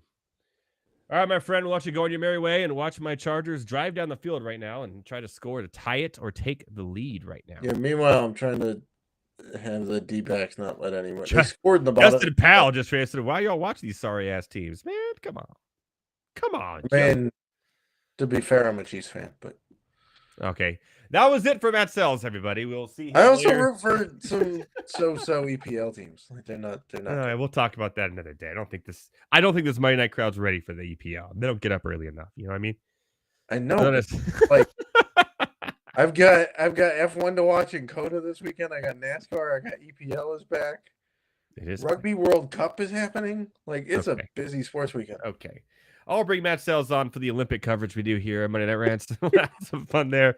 Matt, always a pleasure, my friend. Love you, brother. We'll talk soon, probably tomorrow. And keep on doing what you're doing at Fantasy Alarm and helping us everything here at the show. And we'll see you in a few weeks, my friend. Sounds good. All right. Thanks, buddy. Bye. Go sweat those Diamondbacks. All right, Matt Selz, always fun. We talked about what every sport exists in Europe and everything. Always a blast there. He's sweating out his Diamondbacks right now. Diamondbacks, Chiefs. That's a crazy combination there. I didn't know he was a Chiefs fan. That really disappointed me right now. 10-7.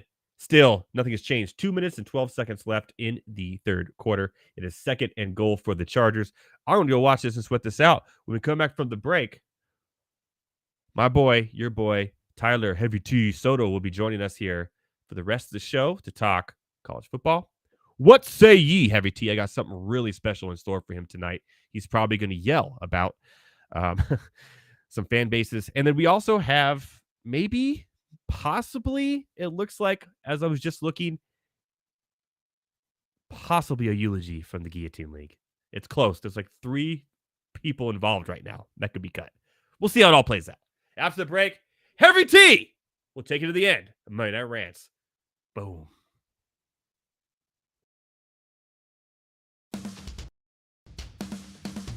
From the hometown Parise.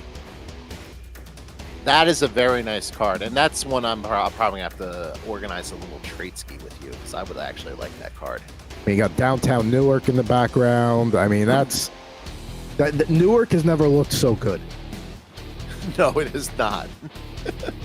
We'll put that back up on the screen. I just want to have a penny sleeve ready, and yes, we can absolutely work out a little trade ski for that, because that belongs in a Devil fans collection right there.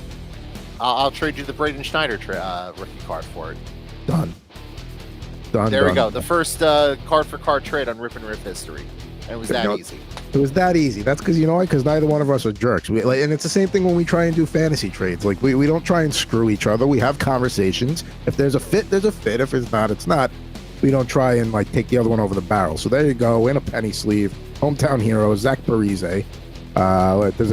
He was among the league's most productive goal scorers in 06-07 and followed up with a terrific regular season with an even more impressive postseason.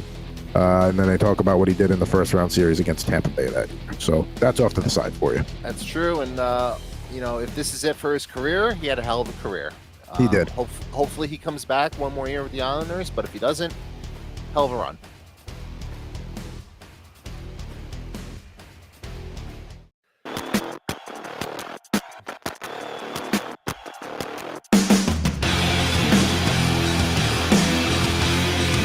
What is going on, everybody? Welcome back to Monday Night Rants on the Better Sports Network. That's at Better Network and all your favorite social media platforms. Andy Coleman just had a very interesting comment in the chat about the Chargers coach and what's behind him. I don't know, but I don't know if I can say that out loud. I don't know. But joining me now is your favorite, everyone's favorite here on the show, my producer, Tyler Heavy T Soto. I am everyone's favorite. I am a man of the people. As CM Punk once said, I am the voice of the voiceless. So we'll leave it at that. You and your WWE that I know nothing about, by the way. Oh, I don't know if I've actually ever expressed that on here. I'm a massive WWE guy. I guess a wrestling guy in general. I just don't follow the other ones as closely. But like, for example, for AEW, I know who pretty much all the big players are. But if you asked me like about like the smaller guys, I'd have no idea who that is. But yeah, still learning a little here and there. But yeah, no, big wrestling guy. Have they finally made it legal to bet on wrestling yet, or is that I heard it would be a thing? But that was rumored to be a thing. It could still be in the works, but as of this moment, it is not a thing, which is probably good. Yeah, because obviously the fix is it, right? I mean, I don't know if you know this, but it's not real. I Okay, I'm very well aware that it is not real, but I will say this. The storylines and as far as who's going to win, yes, that is for the most part predetermined. However, the physicality and the injuries that they suffer are very, very real. Yes. So those are extremely real and are for the most part not faked. I mean, you might have someone fake like a buckled knee or a sprained ankle, but if you don't see someone on a show for a long time, it is usually very much real. So it happens, man. It's using physical nature. It's going to happen. Injuries happen. I mean, I got an injury getting out of bed the other morning, so yeah, I get it. Dude, I'm not even joking. This was maybe in June, May or June. I pulled a muscle getting out of my car. So it's really sad. I was in a parking garage. I think I had a job interview somewhere, and I was in a parking garage, and there was only one spot available. My car could fit, and I could get out. It was just going to be a tight squeeze. Well, I've done that before. Apparently, I got out the car the wrong way. Just pulled a muscle on the side. It happens. Also, another story. This does entail some sort of substance. So let me explain real quick. So it's in the middle of 2020. Everyone's staying at home. Okay. So I played Xbox a lot because no one was working. Everyone was on workers, whatever it's called, not disability. I can't remember what it's called right now. Anyways, everyone was doing that. So I'm just sitting around playing Xbox all day because I can't go outside. I can't go anywhere. There's nothing to do, right? And so I may have been inhaling a substance while I had COVID. Okay. So Wait, what? yeah, What? I may have been inhaling a substance of the green leaf signature. Oh, I thought you were doing whippets. I'm like, what are you talking no, about? I'm not doing whippets in my bedroom while playing Xbox. Stuck at home. Mom will do whippets and play Xbox. Randomly play whippets and play Xbox in my bedroom. No, so so it's the middle of COVID, and I also have COVID at this time. So I'm just hacking up a lung anyway, right? So I'm smoking a little bit of weed, and I'm trying not to take too big of a hit. It's legal here in California, by the way. Yeah, it is legal here in California. Let me point that out. So I'm trying not to take too big of a hit because I don't want to get, just like, just start coughing all over, right? So one of my buddies is like, hey, take a blinker. And I'm like, okay, what's a blinker? And he's like, basically you take a hit of the weed pen until the light starts blinking. And I was like, okay. So I did it. Dude, I coughed so much. I pulled a muscle in my back. Not even joking. I was in searing pain for about 7 days. You had COVID. You pulled your back muscle, and you were coughing up a lung all at the same time. Yeah, dude, it was not a fun time. Just do yourself a favor. If you have bronchitis or anything that is of the coughing variety, try not to do blinkers with weed. Well, I'm going to be honest. Just don't do blinkers ever. Just don't do. Yeah, blinkers. that's true because you'll be coughing up a lung anyway. So just the point is, make sure you stretch. Okay, do yoga. It does wonders. Okay. Jeez.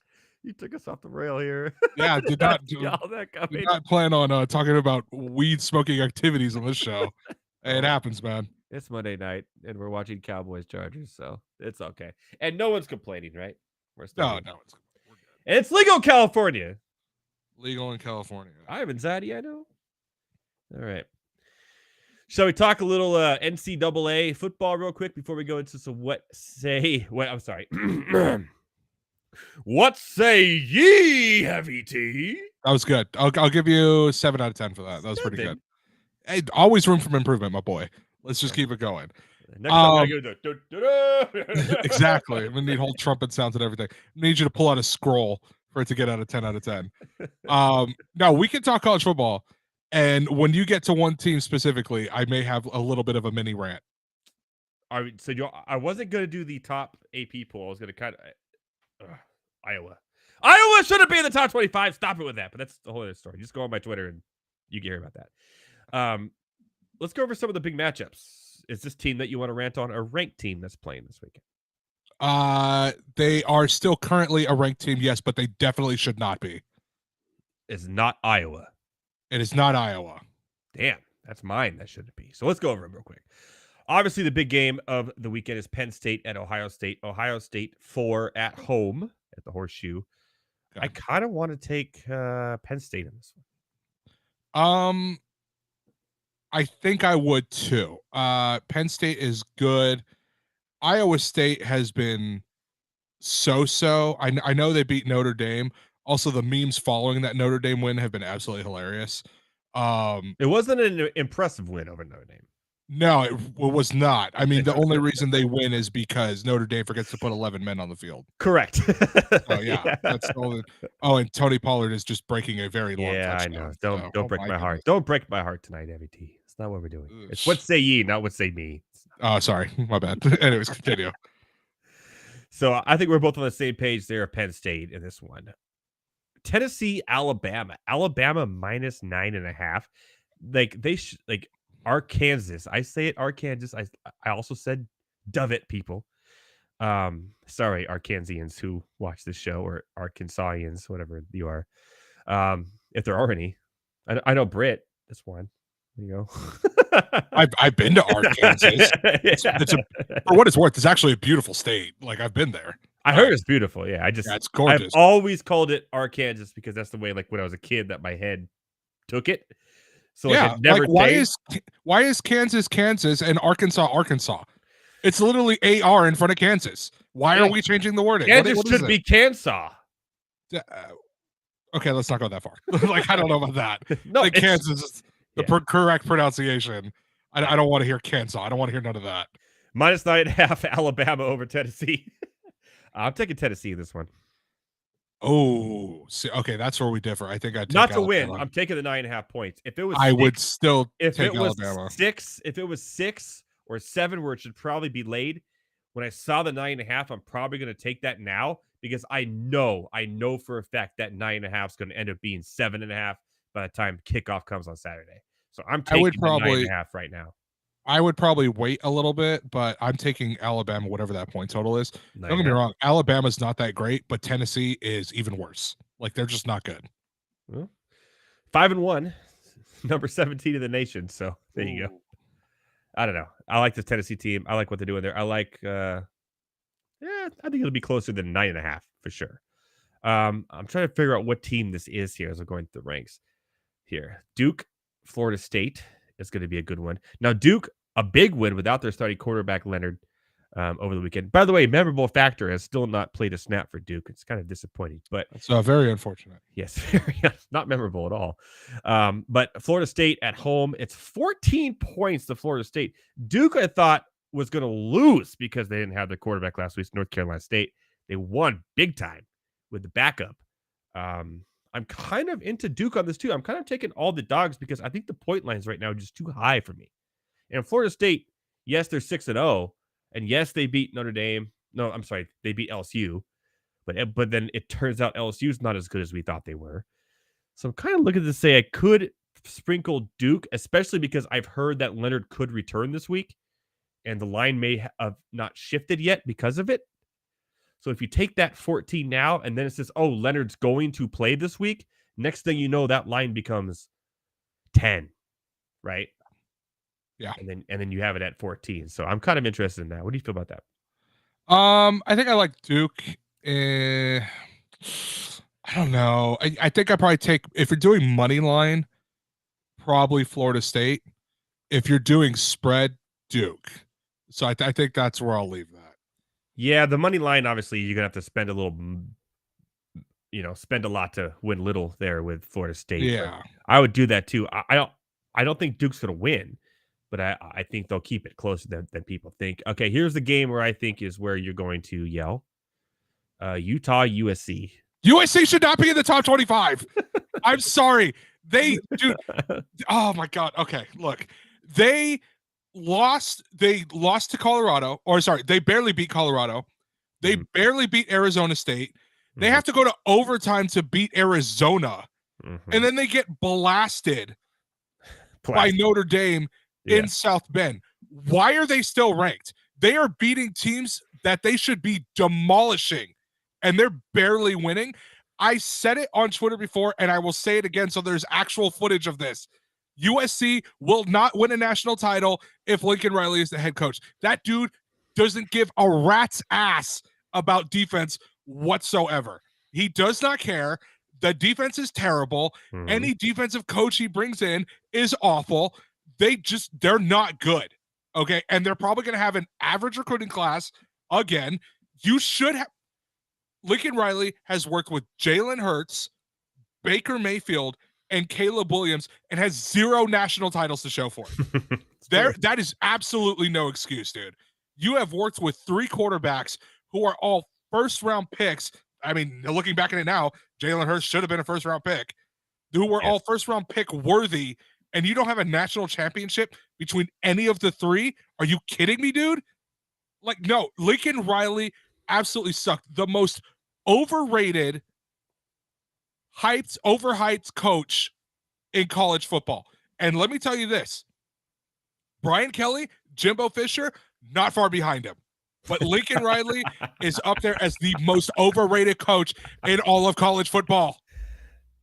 I'm with you. College football. Those Oklahoma teams had 0 defense. It was all offense. Like, they would win games. That's what 54 to 42. This dude is going to go into the Big Ten next year and get boat raced in Columbus by Ohio State and in Happy Valley by Penn State. And you know what? Michigan plays smash mouth football. His USC teams, all about flash and finesse. I'm taking Michigan all day. He is an absolute fraud. And the second they get into the Big Ten, they're going to get massively exposed. In this game, so you agree Utah, with me then? all the way. Money line. Bet it. It's happening. Money line, Utah to win with no Cameron Rising, no starting running back, no tight end. Put all your money on Utah. It's -6.5. USC is such a fraud, dude. How they are still in the top 25 is absolutely beyond me. They still have to play Oregon. They still have to play Washington. Yeah, that's they gonna still be have to rough. play, I think, Washington State. They still have to play UCLA. They will lose 3 of those games. Okay, they 100%. will finish whatever in 4, because I don't know how many they're going to win. So, like, whatever in 4 is what they will finish with. They will finish with 4 losses. Chargers. They suck. They are frauds. The Chargers could beat them, even though they suck too. I'm sorry I have to say it. USC sucks, dude. And that's the end of my rant, because I know we have other things to move on to. But my God. I really think of all the 4 teams going into the Big Ten for the Pac-12 next year, USC is the weakest link of them all. Oregon has built an offense. They built a defense under Lanning. Washington looks to be legit. UCLA is young and building a really good defense, and plus their quarterback will be the best quarterback from all the Pac-12 schools to go into the Big Ten, because it's the only one remaining with experience in Dante Moore. Yeah. I really think next year USC is going to have a rough year next year if Caleb Williams leaves, and with this defense and they go into the Big Ten, it's going to be rough for USC next year. Like, they're going to get hurt by Purdue. Like, it's going to be weird. Okay, I don't know about I don't know if I go that I was making a point. Like, I don't know if I go that far, but give me 1 second while I pull up real quick, because now I'll think off the top of my head who plays in the Big Ten. Okay, they will get run over by Michigan. They will get boat raced by Ohio State. They'll lose to Penn State. Honestly, wouldn't be surprised if they end up losing to like a Rutgers. That could probably happen. They would definitely lose to Wisconsin, even though Wisconsin is absolutely terrible. They lose to Rutgers. Sorry, Minnesota sometimes has a surprise team, and you're telling me Michigan State isn't going to get better eventually? Nah, dude. USC is a massive fraud. Massive lights everywhere. Massive fraud. Like, dude, I can't. I mean, I love it. I'm an Oregon fan, so yeah. And by the way, I'll be in Vegas during that USC Oregon game. That's Saturday. I'm gonna have fun. Definitely bet some money on that. It is a touchdown for Dallas. They're now up 17-10 over my Chargers. So we're gonna be sweating here and trying not to cuss and yell at the TV. I'm not sure who got the. Oh, it looks like it was a catch from Brandon Cooks. Oh, damn, he's still a thing. Yeah, how's the guillotine looking now with all this happening? I think I have to double check. I'm not gonna lie. Pretty sure I looked at the last break, and I have a feeling we have a cut, but you won't be able to do a. It's a little too close to the dial. But it looks like our boy, Mr. Adam Bernard, is going to be the one to go barely. with Dynasty Price just ahead of him, our boy Garrett, is what I saw. I don't know if it's still that way, but it looks like Randall made it through somehow. I don't know how. Yeah, he did. He barely made it through. But I don't know what. Okay, Garrett wait. is going to barely squeeze through. Well, you still got CeeDee Lamb and a quarter. So he's up by 3. Garrett's up by 3 with CeeDee Lamb, and Garrett has Eckler. Okay. Yeah, it's going to be too close to call. We'll do a double eulogy next week. Yep. But I mean, the fact that 2 people, I'm pretty sure 2 people from this network have already been cut. Well, It's kind of wild. Better Boss. Thomas and Better Boss, yeah. The fact that I'm still in it also amazes me. I think I did very well by spending some of my fab on Derrick Henry. He's paid off very nicely so far. I am out of fab, so I did see that. Good luck with that. I think my team is actually pretty good and loaded to a point where as teams start to drop off, I can get people for free that I need to fill in the rest of my spots. You know what? That's true. That's true. Looking at my team, not gonna lie, I think my team is like secretly loaded. So I have Lamar Jackson, Derrick Henry, Isaiah Pacheco, AJ Brown, Chris Olave, Jonnu Smith, Zay Flowers, and Josh Reynolds. I think I have like a secretly really good team. So what you're saying is your team does blinkers because they're loaded. Okay. This is a family show. You like dad jokes. Should I text Heavy T a dad joke over the weekend, and the BB sent me back was so bad. He hates dad jokes. I think it was the stone cold laughing and then just all of a sudden the serious face. Yeah, you're just like, no, man. But what it was this. What's the difference between beer nuts and deer nuts? Beer nuts are expensive. Deer nuts you can get under $1. That's so good. Hold on. That's terrible. I never want to hear that. It's so bad. Hey, quick question. What say you, Heavy T? Name the 4 NFL teams that have a star in their logo. NFL teams that have a star in their logo. Okay, hold on. Should I play the Jeopardy music or no? I mean, you can. I don't have it. Cowboys are definitely one. Correct. Star in the logo. Texans are another one because the eye is the star. Correct. Star in the logo. Let's see. The Raiders, no. The Bucks, no. Broncos, no. Chargers, no. Chiefs, no. Okay, hold on. It's Titans. Yep. Wow. Okay. They have 3 in the Shield. 3 of them. Everybody I asked, the Titans were the last team to be named. They were the hardest one to figure out. I mean, it's true because those stars are very easy to miss. So you figured that one out before other people, which is impressive. But what's I'm going through my head. I'm going through the teams in my head. So you have the AFC South. So Texans already mentioned. Titans already mentioned. Colts, no. Jaguars, no. Let's go to the North. Browns, no. Ravens, no. Bengals, no. Steelers is the other one. Nope. Those are diamonds. Actually, that might not technically count as a star. That's more of a diamond thing. Mm-hmm. So, okay. So no Steelers. AFC East. Bills, no. Do the Patriots have one? Yes, sir. The Patriots are the 4th team. Yeah. Okay. I got that. Yeah. But very impressive with the Titans because we were asking people over the weekend and like the Titans were the one that no one could figure out. But it was like, there's 3 small, stars around the sword T, whatever that is. I don't know. Sword T? A sword T? Is that the handle? It's a you know what? I think I think it's a sword handle. It's a good way of putting it. Okay. Just missing the actual sword. What say ye, Heavy T? We're watching this game tonight, which is probably one of the biggest fan bases in the NFL, and probably one of the least, if not the least, fan base in the NFL. The Chargers, right? Yeah. Probably the least amount of fans you'd say would have to be the Chargers, right? Of any team, probably. Jacksonville has London now. Yeah, that's what I'm thinking. I don't know. No. I mean, like Jaguars got to be up there. Yeah.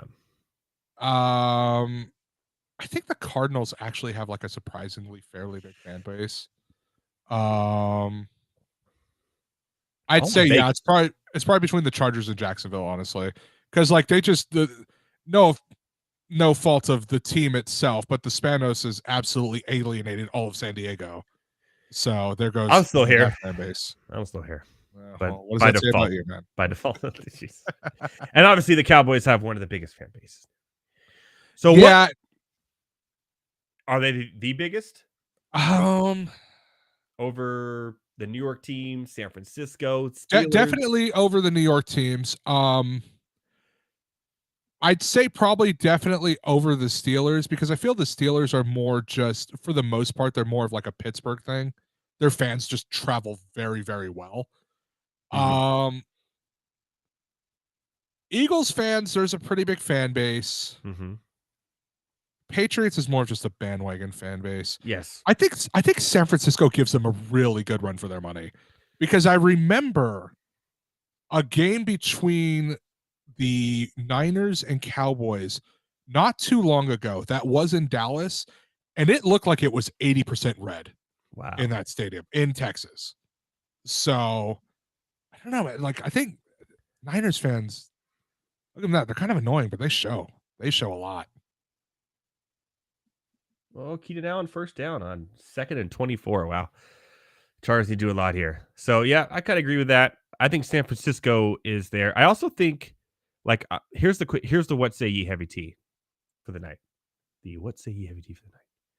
What is your worst and you think is the best fan base from the people you met, talked to, you see online, on Twitter, on X, or whatever? Who is the worst fan base and who is the best fan base? Are we talking NFL or all sports in general? NFL. Best fan base, worst fan base. Ooh, that is a good one. I don't want to say Dallas is the worst fan base because they're just more annoying than anything. They just complain. Yeah, they just complain. Yeah. Raiders, I will say this. Raiders fans get a bad rap. They're not that bad. I've known a bunch of Raiders fans in my lifetime. For the most part, they're really nice people. I know a lot of nice Raider fans as well. Yeah, they just get a really bad rap. Niners fans, kind of in the same boat as Raiders fans. They do get a little thuggish at times, but I think if we're going worst fan base, because they're arrogant, they're rude, and they're also incredibly violent, it's got to be the Eagles. Those people. Oh man, I got to be careful what I say here. You know what? I'm gonna say it. I'm probably gonna get some heat, but I don't plan on ever working in the city of Philadelphia. Fair.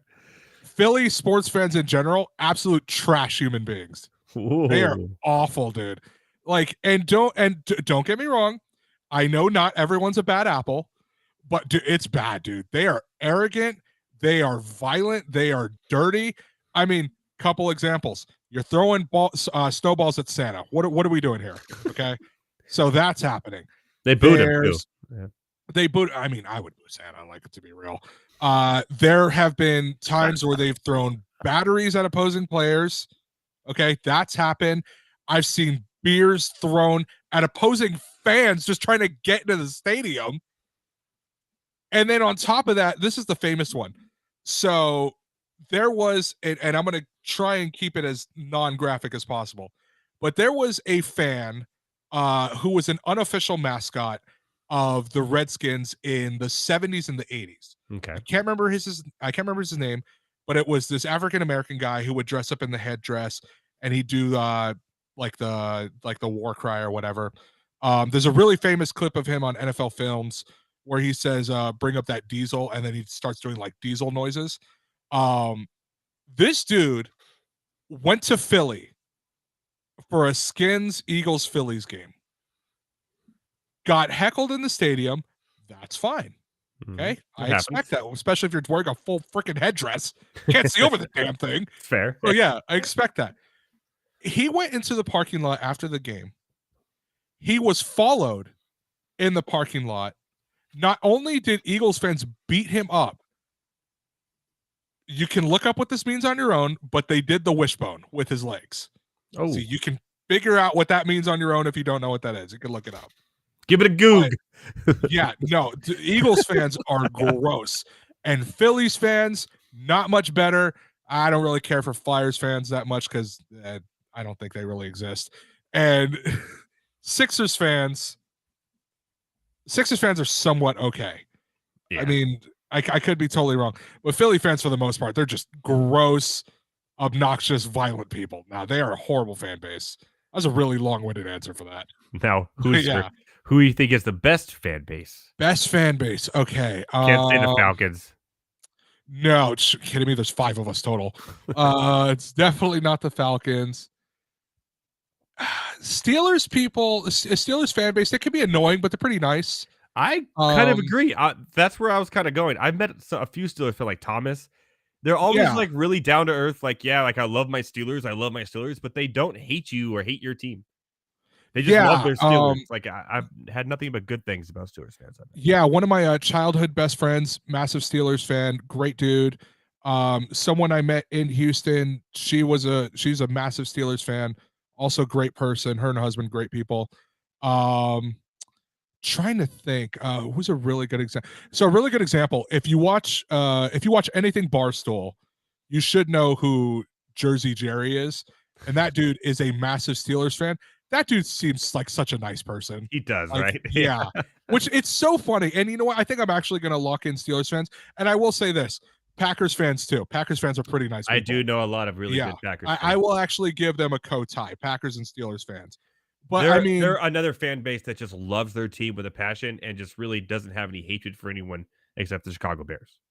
The Bears, the Vikings, and the Lions, except for the teams in their division, they don't really have any hatred. But the Packers fans seem very welcoming. They seem inviting. At the same time, they will defend their home turf as they should. They're very proud people, but they're also very welcoming. So yeah, I think Packers Steelers are probably the 2 best fan bases in the NFL. Those are my 2. So we agree. Now we got to fill 5 more minutes. How are we gonna do that? Okay. I got case of the Mondays, heavy tea. Well, okay. I will do this because I do have a little bit of a rant on something that we talked about pre-show. And I just want to, I'm going to try and I'll tell you how I'm going to do this. I'm going to rant on this. I'm going to be honest. There's going to be some language, but we're going to follow FCC guidelines as if I was working in LA, which means I could say some words and I could not say some words. So we'll see that. We've already talked about drugs. You might as well... Yeah, just a heads up, there will be no F-bombs. But I will say this. So I got a text about 15 minutes before the show started, okay? And I'm in a fantasy league with a bunch of these dudes that I've known forever. This is I think my 6th year in the league. And I got a text from one of them. And he said this, quote, "A dude in my other league tried to trade me Chase Claypool, who sucks, for Cooper Kupp, who was great, straight out, and is now mad because I am talking too much ish. And in this league, the one we are in, what I am saying would not even be considered ish talking. And he thanks us for not being babies about it. We'll use babies. It's thanks for not being babies. Female dogs. Something like that, yes. Yeah. And then he said, update, that commission, that league just told me they are going to vote to ban me or not because I told him to choke on my blank and I'd consider the trade. So, yeah. And then I sent him a video and I said, send the guy this. And it's a video, if you've seen Blue's Clues, of Steve opening up a letter saying, we just got a letter. I wonder who it's from. He opens it up and it's The Rock saying, shut up, bitch, which is absolutely hilarious. Great video. So funny. So he sends that and then he texts us back, heads up, it did not go well. And the person responded, the person who originally made the trade responded, it's really sad to see that you're being childish about this. I'm sorry. First off, this is a group of usually dudes, and you're going to trash talk. And even the fantasy leagues I've been in, where there are women in there, you know what they do? They're the worst. Worse trash than I do. They're the worst trash talkers. Exactly. They're in it, man. It's hardcore, and it's concerning. This is not stuff you should be saying in front of children. It is that bad. So why are you going to, first off, if you're in a fantasy league, expect trash talk. 100%. Because if there is none, I don't want to be in that league. It's kind of boring. Okay. 2, why are you sending a bum ass trade like Chase Claypool for Cooper Kupp straight up? How many blinkers was that guy doing? Exactly, right? Why are you sending that bum ass of a trade and then getting mad at the response? Like, are you kidding me? It's not a dynasty league either, right? This is like No, it's not. It's a normal redraft league. Were Yeah, we that's born yesterday?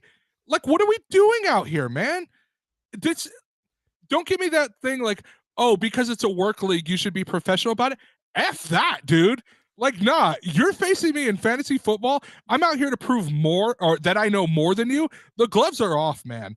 Don't come at me with stupid trades, and don't be offended if I give you a smart ass response. Okay? Like, dude, get him out of the league. And the fact that this league is voting to whether or not to ban my friend it's a travesty. It's disgusting, in my opinion. It is disgusting. Okay. First of all, that trade is disgusting. That warrants a lot of trade makes me want to volley up uncontrollably. Okay. Yeah. It's gross. And you know what? I'll be honest. The things that we say in our group chat with our fantasy league would make Stalin blush. Okay. He would blush if he read that. There's just trash talk in fantasy leagues is fun. Obviously, know where the line is in your fantasy group. Don't cross it. But anything under that line, have fun, dude. Don't be offended. And don't be offended when you're the one that caused a problem with your stupid ass trade in the first place. He started it. Exactly. He started it. I don't understand. Honestly, I shout out to Clay. You're a homie. But, dude, I was so mad when he sent that text. I'm like, dude, come on. Don't be a baby. Just get on with it. Yeah. Just don't be dumb. We weren't born yesterday. Be a pal, have a sense of humor, or get the hell out. I'm going to say this, and I'm going to end it with this. Back me or back the F off. Simple as that, okay? Damn straight, Heavy T. Boom. Chargers about to go for a fourth down again to try to tie it up right here. 4th and goal. Eckler just missed the end zone by like half a yard here. So do they do the tush push? The brotherly shove?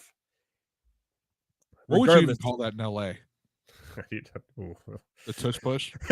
I guess that's what they were calling it all day yesterday on I mean, let me think. I don't know if I call it a tush push. In LA? Would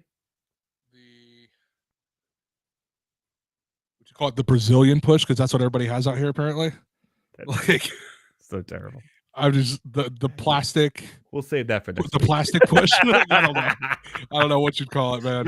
The silicone.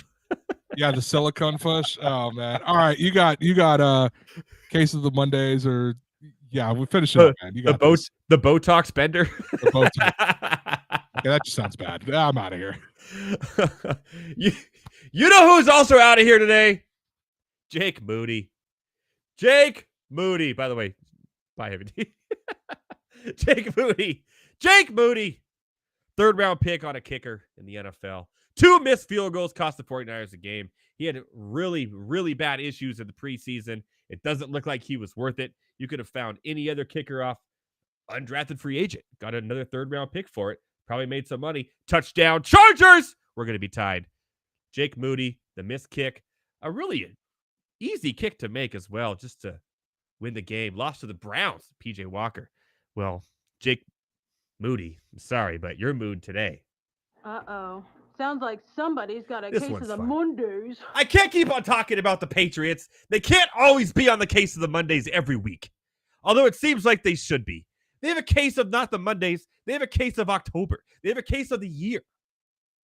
But you know who has a case of the Mondays? After the Patriots are 1-5, the worst start in 24 seasons, I said earlier. You know who has a case of the Mondays? Bill Belichick's tablet. Be nice to that thing, my friend. What is that doing to you? It's just showing you the plays. It's just showing you what the other team is doing. It's showing you what the other coach is doing. Don't be mad at your tablet. Unfortunately, he hurt the tablet. Bill Belichick's tablet. I'm sorry. Not feeling well today because... Uh-oh. Sounds like somebody's got a case of the Mondays. We talked already, but I'm going to do it again before we got to go. USC! They got embarrassed. Absolutely embarrassed. Caleb Williams was intercepted 3 times in the first half. Just Notre Dame just outclassed them, outplayed them, everything. It's over. It's over. USC is not going to win the national championship. Their defense has problems. Caleb Williams is not going to win the Heisman Trophy. USC after that loss and the gauntlet of schedule they have left. Uh-oh. Sounds like somebody's got a case of the Last but not moontooth. least, Colorado. There were some suckers out there who argued that Coach Deion Sanders was changing the landscape of college football. Oh, well, the reality is they lost to Stanford. They were up 29-0 over a Stanford team that looked like they wouldn't win more than 3 games. Well, put another one on the rocker. Coming back against Deion Sanders in Colorado, the largest blown lead in Colorado football history, the largest halftime deficit overcome to win in Pac-12 history, the 4th largest comeback in Pac-12 history, and the largest comeback in school history for Stanford. Well, guess what? Here's the reality, too. To make the postseason, to get a bowl game after all the we love Colorado. They're the best thing ever. Just just to make a bowl game, the Buffaloes must beat 2 out of UCLA, Oregon State, Arizona, Washington State, and Utah. 2 of those they have to win.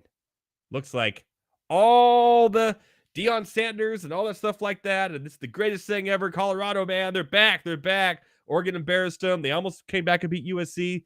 They've been bad since. It looks like they're not even going to make a bowl game after all that. Colorado, Deion Sanders. Uh-oh. Sounds like somebody's got a case No of the eulogy this week. moontooth. We'll be back next week with NBA preview as the season is just over a week away already, people. It is crazy. Thomas Stevens will join me. Nick DePortis will join me. We'll see if we get some special guests to talk NBA. I'll give my bets for MVP, for defensive player of the year, rookie of the year, all that good stuff is going to come. You all know I'm all in on Chet Holmgren anyways. From myself, the Better Sports Network, Heavy T, Thomas Stevens, Matt Selz, all of you that watched this tonight, thank you so much. We appreciate it. We'll be back next week for more fun and more comedy and more sports, more bets, more fantasy, and we're not doing blinkers until the sun goes down, baby. Until next week, shout out to Taj McGowan. Good night, everyone. Enjoy the rest of the game. Boom.